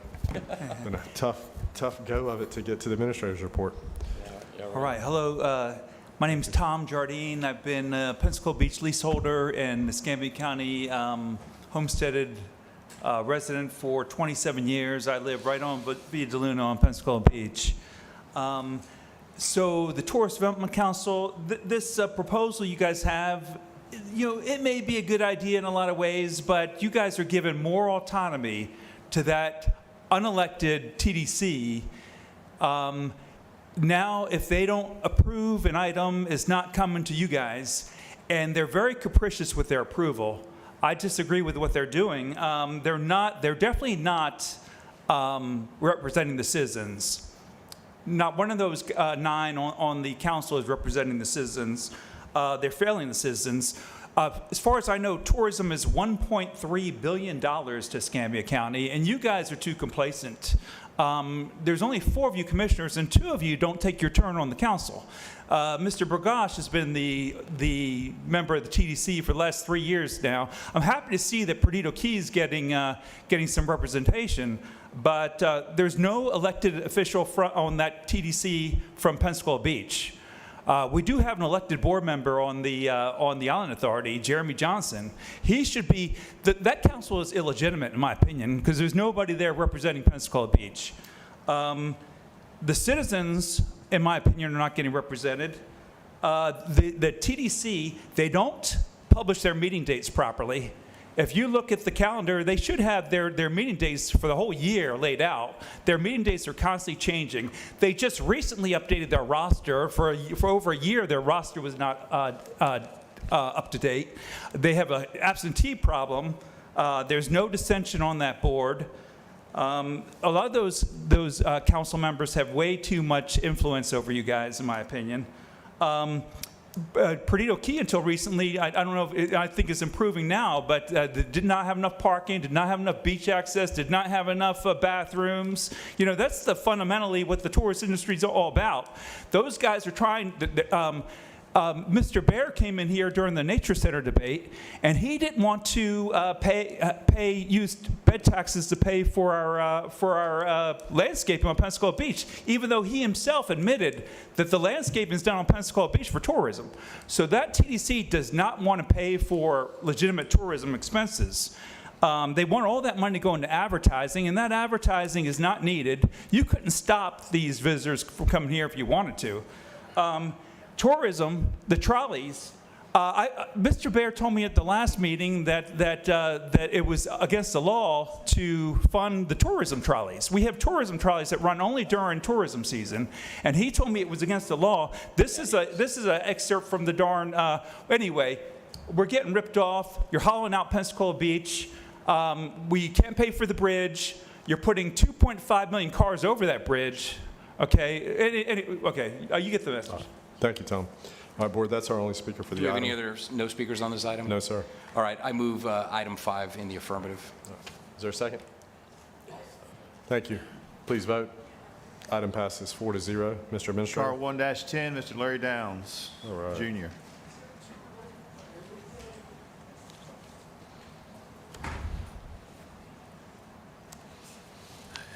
Holy moly. Recusal. Got to make tough votes, you know. Y'all please make the tough votes. You know. Hold on, where are we at here? What was that, COVID-19? Is that what that is? Hold on, where the heck are we at? I'm using my time. 1-10, Larry, 1-10. Huh? 1-10. I got it. Yeah, man, we went from roughly $21 trillion. I'm assuming this here's just some more of that magic money. $21 trillion in 2020 when we started it out. Now, they already had it planned out. They had the pandemic planned out. Now we're at 34 trillion, and this here's just some more of it. More of that magic COVID money. And we're going to get reimbursed, I guess. Reimbursed with money we don't have. With money that was printed and allocated and pushed to big BlackRock, Vanguard, State Street, Pfizer. When are we going to stop doing this? And when are we going to start calling up there to D.C. and say, hey, you know, because y'all could do that. Y'all could do that. Y'all could go to D.C. Y'all could go to some of these meetings and say, hey, what's going on with our money? Couldn't you? Couldn't y'all say, hey, we don't want any of that magic money? Oh, no, that's too hard, huh? We got to get that magic money. Just like those magic masks. Like sometimes Lumen would wear a mask, sometimes he wouldn't. Sometimes he feel like a mounds, sometimes he wouldn't. It's amazing. Sometimes I feel like a mask on the chin. Sometimes you feel like scolding ECAT.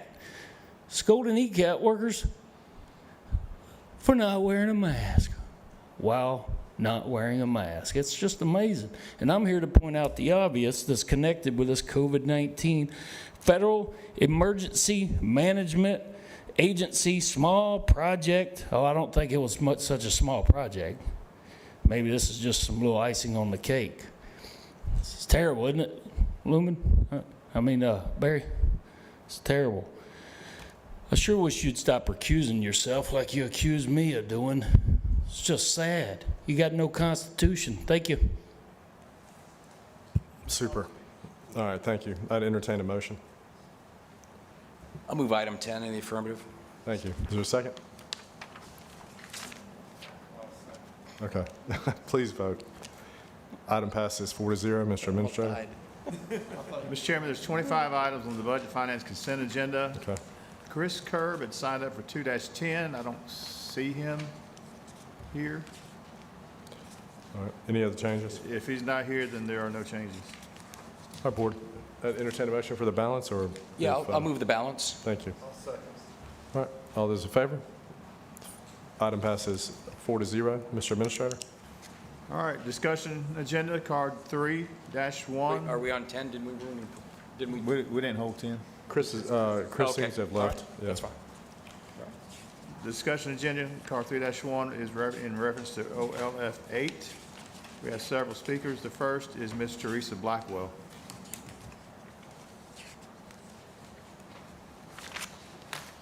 Good evening, Teresa Blackwell, I live on Wonder Lake Road in Beulah. Not sure if this is, okay.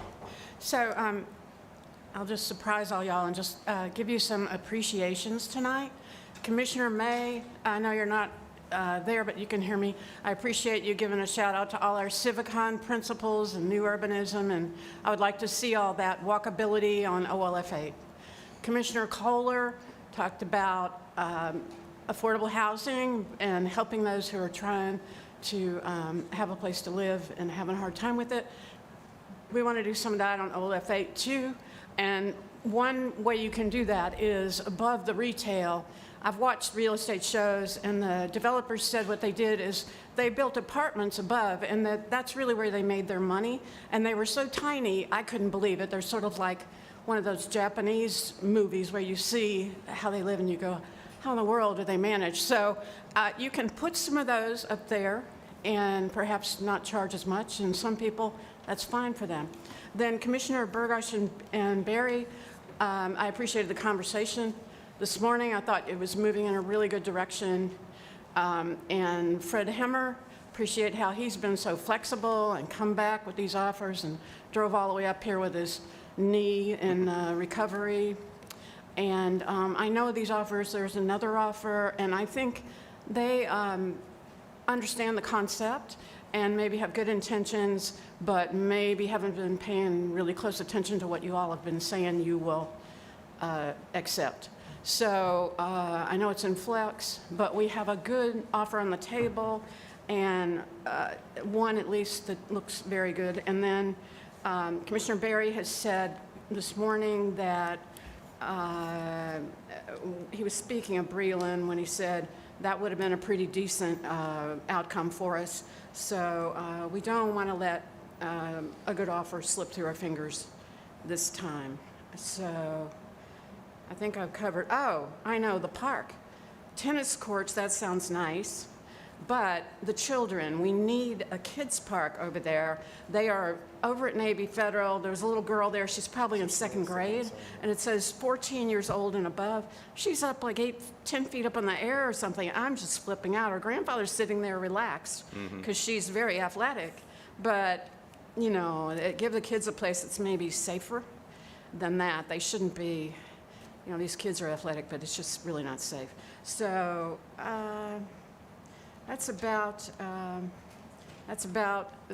the size of it. And it is a financial good deal, I think, as Commissioner Burgash pointed out, the one offer. And so we'll be good there, and then you'll still have 250 acres. So time up? Yes. Yes. Thank you. Thank you, Teresa. Thank you.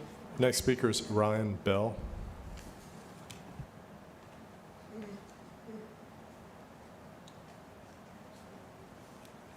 Hey, Commissioners, good evening.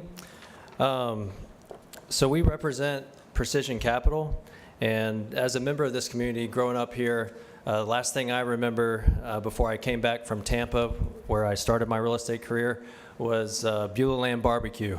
So Mr. Doug Allen and Shannon, his daughter, she and I went to school together. So Beulah is a different town, and we all know the amenities that that town needs.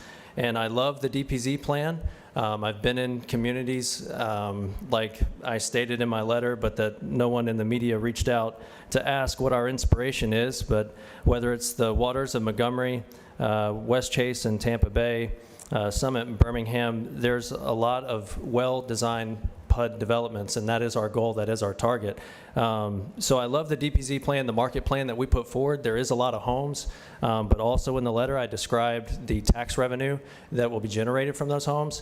But it's a target, guys. We would love to start a conversation, and we would love to get this project moving. There's been a lot of years that have passed, grass that's been cut, money that's been spent on it, and our firm is not requesting a long due diligence period. Our firm is not requesting a long closing period.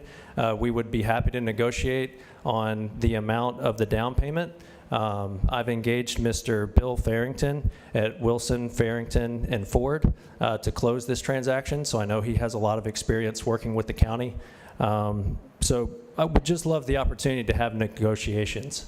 So I understand there was a meeting this morning. I'm sorry I could not make that.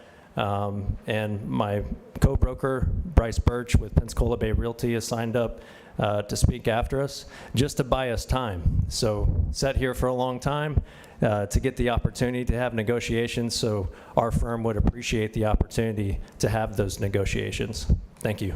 Mr. Bell, if I could, Mr. Chairman? Please, yeah. Sure. Yeah, I got your offer, read it, looked at it, but the issue is that this board has moved beyond this concept, and we had a pretty hard-fought conversation to not have that much housing spread out throughout the field, and that we maintain areas in the northern part of the field for job creation, because that's what I was fighting for, and we're to a point with the other offer that's on the table where we've got 250 acres. Here, I mean, I do appreciate the offer, but it's just unworkable. I mean, there's way too much housing here. There's no room for any jobs.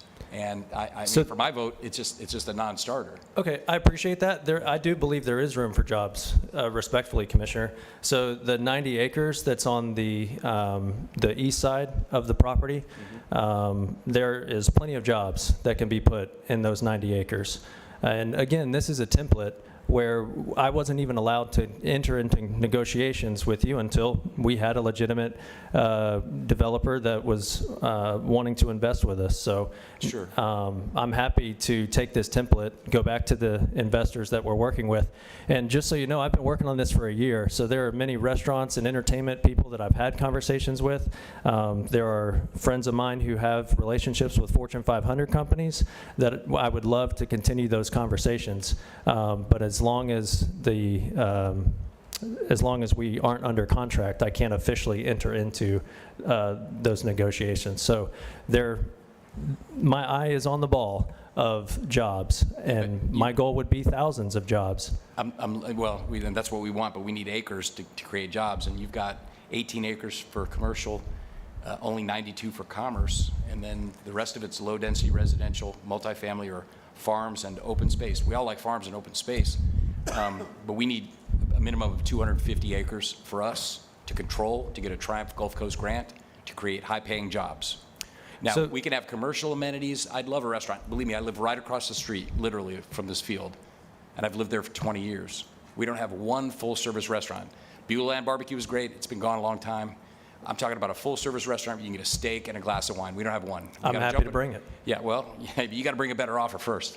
You got to bring something that comports. Would love to have those negotiations. That's why I'm here tonight. You're welcome to retool it, but for my vote, guys, this map just doesn't look. It's not close to where we're at with the other offer. So I do have a question, if I can, Commissioner, Sure, about of the course. Triumph grant. Yeah. I'm not asking to use your money for that. So do you, as county commissioners, have the opportunity to reapply for another project for those funds? So that's something that I would submit, is that you can do that in another project. We just need more acres for jobs. So you got to retool the drawing, retool the whole thing. Okay. Thanks, man. We'd be happy to do that. Any other questions? Thank you. All right, Thank you, thank you. Ron. Next speaker is Fred Hemmer.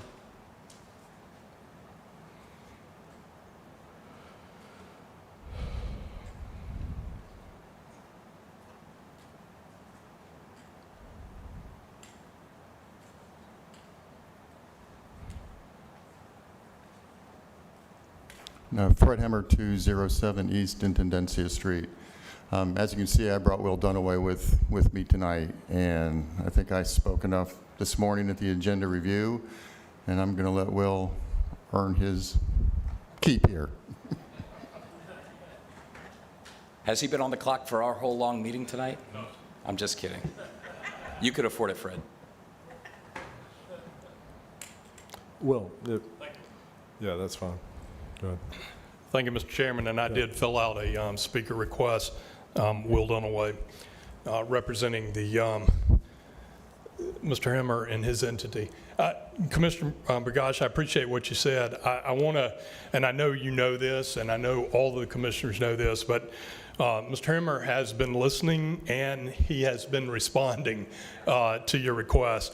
I just very briefly wanted to just remind, so November 17th, we submitted an LOI The board went through it. You look, we had an agenda. We were here. We listened. We heard what you said. We made changes to it. On December 7th, we submitted an update. We had a chance to speak with each of you to get your feedbacks. We also met with your key staff. We heard from them specific, detailed points that they wanted to see. That was in January. We responded on January the 30th with a detailed additional LOI that laid out those concerns. And then this morning, we heard you. We heard you. We went back. We made changes. We submitted them back to you. So we heard you say the tennis courts, we put it back in there. We heard you say a lower period of time for the due diligence. We put it in there. Again, I want to be clear, both, I know y'all know this, but for the public, the price didn't change, but again, we're not buying 250 acres. That we're keeping that for you, for your job creation and for development. From, as the chairman said this morning, to give your economic opportunity, your economic development team an opportunity to fill that and bring those jobs. Commissioners, we've been working through this, what appears and is feeling like a slow auction, and we're responding.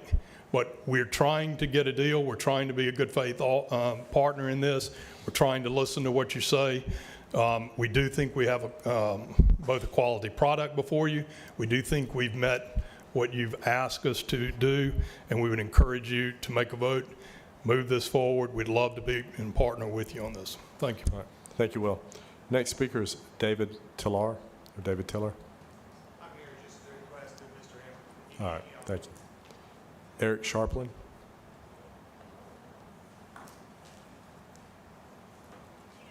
Yeah, Mr. Chairman, I just want to say that I have confidence in what Jeff is doing, and I think that, you know, online I'm seeing on the ECW side a lot of criticism and attacks, and if everybody would just be civilized here and stop all this, and if you're nice to Jeff, I think, and try to be reasonable with him, he'll be happy to sit down and talk with you about ideas, but this name calling and trying to character assassinate him like he's got somebody in his back pocket, that just don't cut it. I mean, and if everybody will just be nice about this and work with Jeff, I think we can have a great thing happen with OLF 8. But he is the lead, and a lot of these people who want to be the experts really don't know what they're talking about. Jeff knows how to get people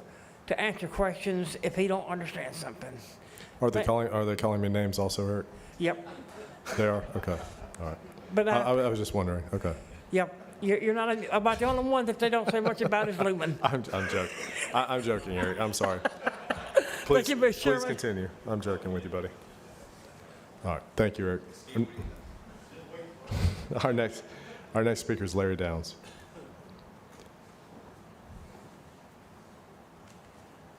I had a sneaking suspicion they may have called me names. Holy shit. Hey, this is just a little comedy real quick. Is Eric on the payroll up here? He's a good guy. No, I love it. That's part of the show. I love it. Being him, you know, at least. Yeah, I look at the two different. I'm assuming there's two offers. Is that right? Two offers. Is that correct? We have two letters of interest that we've been Two sent, letters yes. of interest. Yes. I mean, yeah, Yes. yeah. Well, I'd say I think we should go with Fred's here. You know, he's got. I was gonna say he don't wear the fancy shoes, but the other guy's got fancier shoes, so we got to go with Fred here. You need to get you some work boots, Fred. Make it easier. Anyways, yeah, I didn't agree with this in the very beginning. Y'all know that. I've spoken about it many times. I mean, government ain't supposed to be in the real estate business. But here we are. We're not supposed to be in the government-private partnership business, but here we are. I just don't see how y'all don't see what I see. And I think y'all do. You just don't know how to stop the snowball. Nobody does. And I don't think it can. I think it can only collapse, you know. Y'all know it. We're just kind of putting Band-Aids, like COVID Band-Aids, COVID injection Band-Aids on us. Put 6 of them on there and hope for the best. Be like, oh, I hope I don't get one of those heart problems, you know. All right. Anyways, you're a good sport, Stephen. I appreciate it. You know I'm right. That's the reason why you're a good sport. All right. Let's not be hypocrites up here. Let's be men. Thank you. Next speaker is Bryce Birch.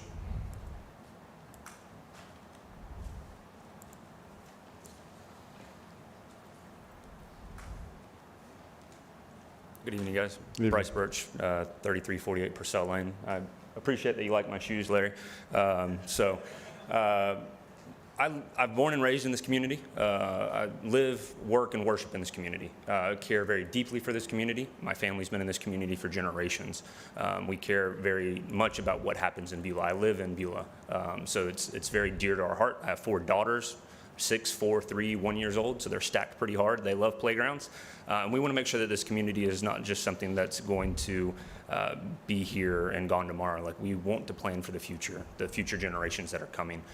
We ask for the opportunity to have these conversations that you've had with Fred, to come back and say, what are y'all looking for? Because we're willing to do that. We're willing to make amends to our contract and make it work for the people. We're here for the people. We can add more jobs. We can add more land for jobs. The DPZ zone that we went after was something that y'all paid for and approved, so we thought it was something that you kind of wanted to follow through with. We can modify that, and you guys have the power to change all the zoning out there, and we're happy to do that. So we're not stuck to any sort of plan. We just want a shot at the table to be able to talk to you guys and find out what you're looking for to make it happen. We're in this community, we live in this community, we will stay in this community. I'd love to build a house in the new community that we're going to build. Like, I want to be a part of it. I want it to be walkable. We talked to Vivo, the scooter people, they want to be up there with us. We've had conversations with people in this community and outside this community that want to make it better. We want to bring in the jobs. We want to bring in the entertainment. We understand what the jobs do for people. We understand what it does for the economy, the extra income for the people. We want to bring in all sorts of jobs, you know, industrial, white collar, blue collar. Like, there's a lot of people in this community that need better jobs, and the jobs need places to be able to fulfill those roles. So they need the space. We'll give it to them. If we need more than 90 acres, we'll give it to them, you know. But people in this community also need places to live. We can cut that down a little bit, but right now it's hard. We are both brokers in this community. We deal with people every day that are looking for homes. You put more homes in the community, the prices go down. We're able to provide more low income. Our backer has done low income housing, has done manufacturing, has done land development. Like, he has the resume to make this happen. So we're ready to do that, and we're ready to do what the people want. We can't do everything that everybody wants, but we can do something that everybody can achieve from, right? They all will get something out of it, but they're not going to get everything that they're looking for. There's just no way to make everybody happy. I mean, you guys have been up here debating or deliberating on very hard conversations, and me thinking if I was in your shoes what I would do in some of these, it's very difficult. You can't make everybody happy, but we're going to do our best to do what's best for the whole county, not just Beulah. As much as I live in Beulah and care about Beulah, the whole county is involved here. It's everybody's tax dollars. We have to make sure that that's providing jobs, resources, lifestyle for the whole county and surrounding counties. We are a very tourism area. We want to bring in that tourism as well, because there's dollars in that as well. Thank you. Yes, sir. Thank you. All right, board, that's our last speaker. I know we did talk about it some this morning. What's the discussion? Well, the board, Jeff, what do you think? Well, we have a revised offer from Fred Hemmer that came in this afternoon. I mean, he's dropped the due diligence period and done some other things. I think, do you want to come up and speak? Yeah. I mean, I like the idea of leaving us some land for the tennis courts. I appreciate that. That was very, very nice. Obviously, we listened to this morning what everybody had to say, and, you know, obviously I ran right over to Will, and we sat down, and I got my partner Chad on the phone, and we worked through the issues that you all had brought up and tried to come up with what we thought would be a fair compromise and to get that back to you. You know, I don't know if there's anything else we can do at this point. And Jeff, I know you said you thought there maybe was another offer or somebody coming in on Monday. And Monday. you know, at some point we've got to ask ourselves, at what point does this stop? You know, and the slow auction is a good term for, I think, what's been going on here. And, I don't know if that's the best way to be going about this, because this is a very complicated project that is worthy of more consideration than just a purchase price. There's a lot of back and forth that's going to need to be done between the county and the owner.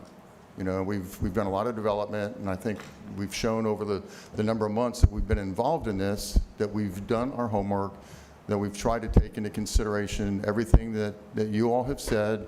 We've met with the residents, we've met with the school board, with Florida West. We've done, I think, everything we could do to try to address the concerns of the commission and the citizens. So we've made a very serious, reasonable, thought-out offer, have listened to you all 3 different times, have modified it, and we stand behind it.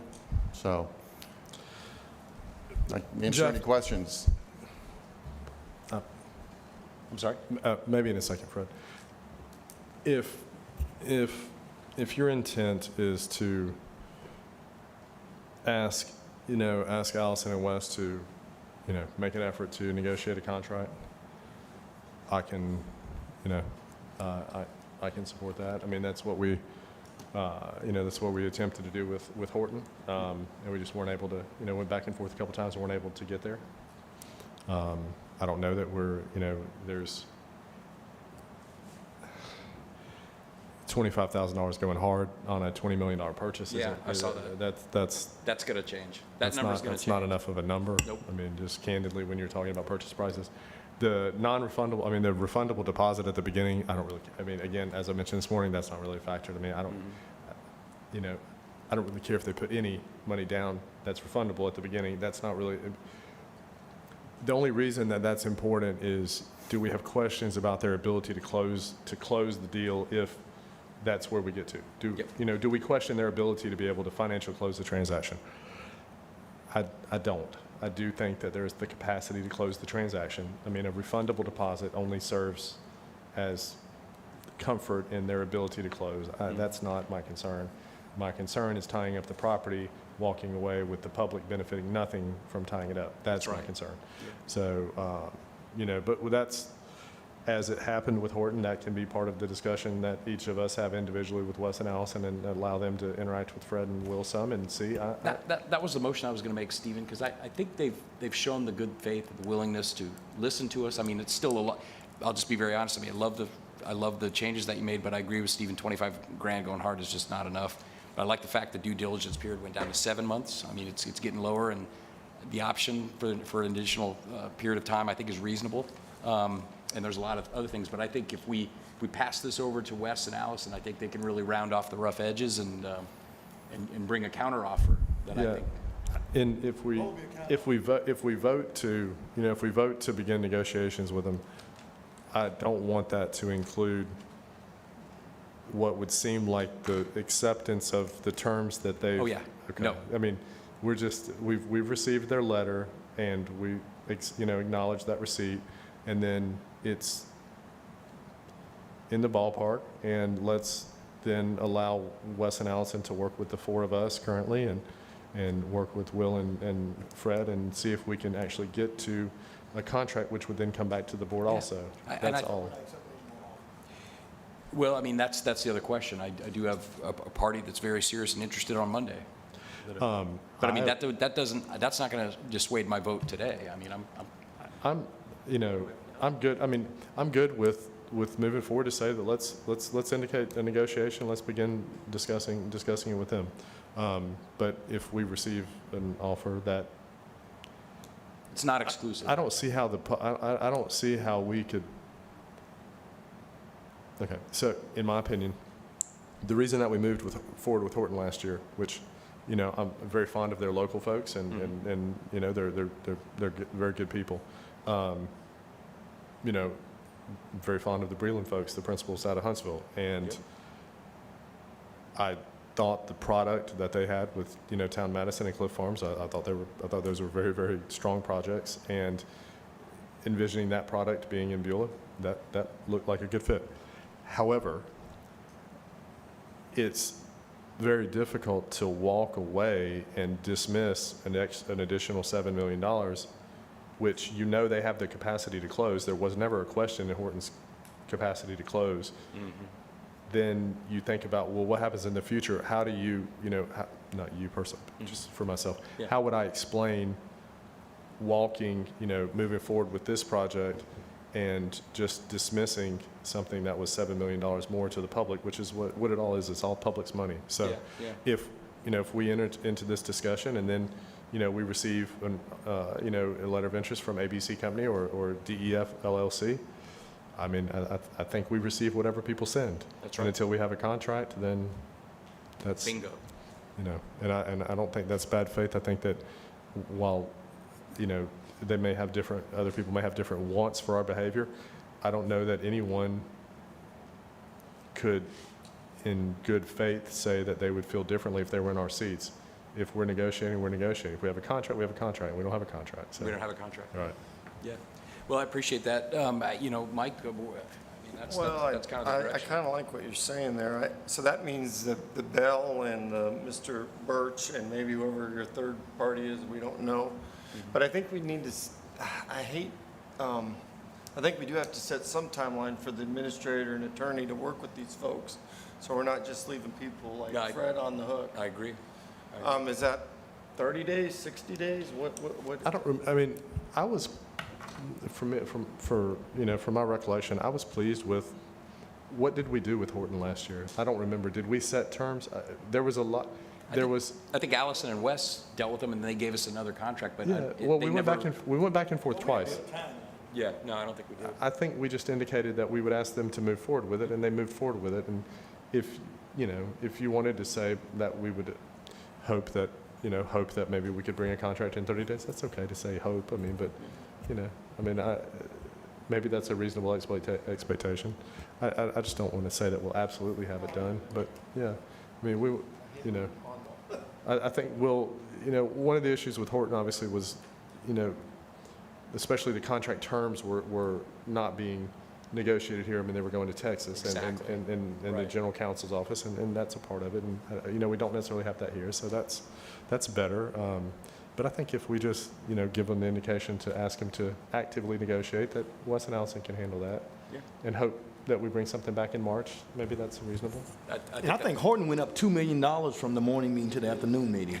They did. Yeah, after we started negotiating, they went up $2 million. And it was tough to walk away from that. I mean, how do you justify to the public that, well, we left that on the table? I mean, that's something, we remember all the details now. Fast forward 10 years, well, why the heck did you leave $7 million on the table? I don't know. Bunch of idiots. It's a lot less property these guys are getting. Yeah. They were getting the whole thing. Right, yeah, I mean, right. These guys they listen to But us. whether it's 1 million or 2 million, I mean, we can do a lot of sidewalks and a lot of lights with $1 million. But it is this does include our ace in the hole portion of property, though. Sure does. It is our front feed. It is our, by far, most valuable, well, in my opinion, most valuable property, most appealing. So it is the, it is the ruby of the project, Yeah, no doubt about it. the gem. But yeah, Jeff, if you want to make a motion, I think I can live with what you're Okay, talking about. well, I mean, we talked about this thing, we mulled it around. We- Just a real quick statement. I know it's getting kind of turned, but I just ask that if you're allowing open negotiations, so you're not doing exclusive negotiations with Fred, that you just allow us the same opportunity to move into negotiations as well. Because who's to say that we can't beat what he's doing if we're able the same chance that he has had? Okay, Mr. Birch, if you can have a seat. The letters that we received from Mr. Hemmer, even as recently as today, are public record, Allison? Yes, if we can provide those to Mr. Birch and Mr. Bell, then they will know where Mr. Hemmer is, and they're welcome to then adjust their offers likewise. Absolutely. Yeah, it's a public record. That would be the extent of how it would change the discussion. Just Yeah. make sure they, if they say adjust their offer, okay, well, if they want to see exactly what's being offered, that's fine. They can send it. And they can send more, and, maybe the board is more interested, and we'll take that up actively, but I would actively say, let's ask Allison and West to negotiate something. Yeah, I think that's where we need to be. And to Mr. Birch, you can look at what is on the table. It's evolved over time, and I would just say, we got your offer, very recently. We've been talking to Fred and his guys, off and on for months and months and months. So So the motion I would make is, that we authorize Allison and Wes to go ahead and take this LOI and work with Fred Hemmer and Beulah Town Center LLC to craft something that would be acceptable to the board, including the contract terms, with the goal of trying to bring something back to this board, a contract that we could approve by the end of March. That's my motion. And is there a second? Second. All right. Before we vote, as we discuss some of this, and, it may not be back at the board for a little while, but it'll be, y'all are going to be discussing with Wes and else, the commercial and retail portion on the frontage and your partners and those kind of things are going there. If you want to get a contract executed, those things are going to have to be discussed. So that's going to be a part of the discussion. It was a part of the discussion with Horton. It's very, in my opinion, it's very important to our board what we're talking about. So we're going to have some candid conversations about what you're looking at for the retail or commercial portion. That's a part of it. But, all right, board, any other comments? If not, all those in favor, please raise your right hand. Item passes 4-0 to ask Wes and Allison to negotiate with Fred and Will and see if we can bring a contract back in March. Mr. Administrator, I'm sorry, does that conclude you? All right, Madam Counsel. There are 2 items on the county attorney's report. I can answer any questions. All right. Board, I'd entertain a motion for the county attorney's report. All right, any discussion? Seeing none, please vote. Item passes 4-0, and I apologize as an utter failure of almost 4-hour meeting. So I will try to do better next time. All right.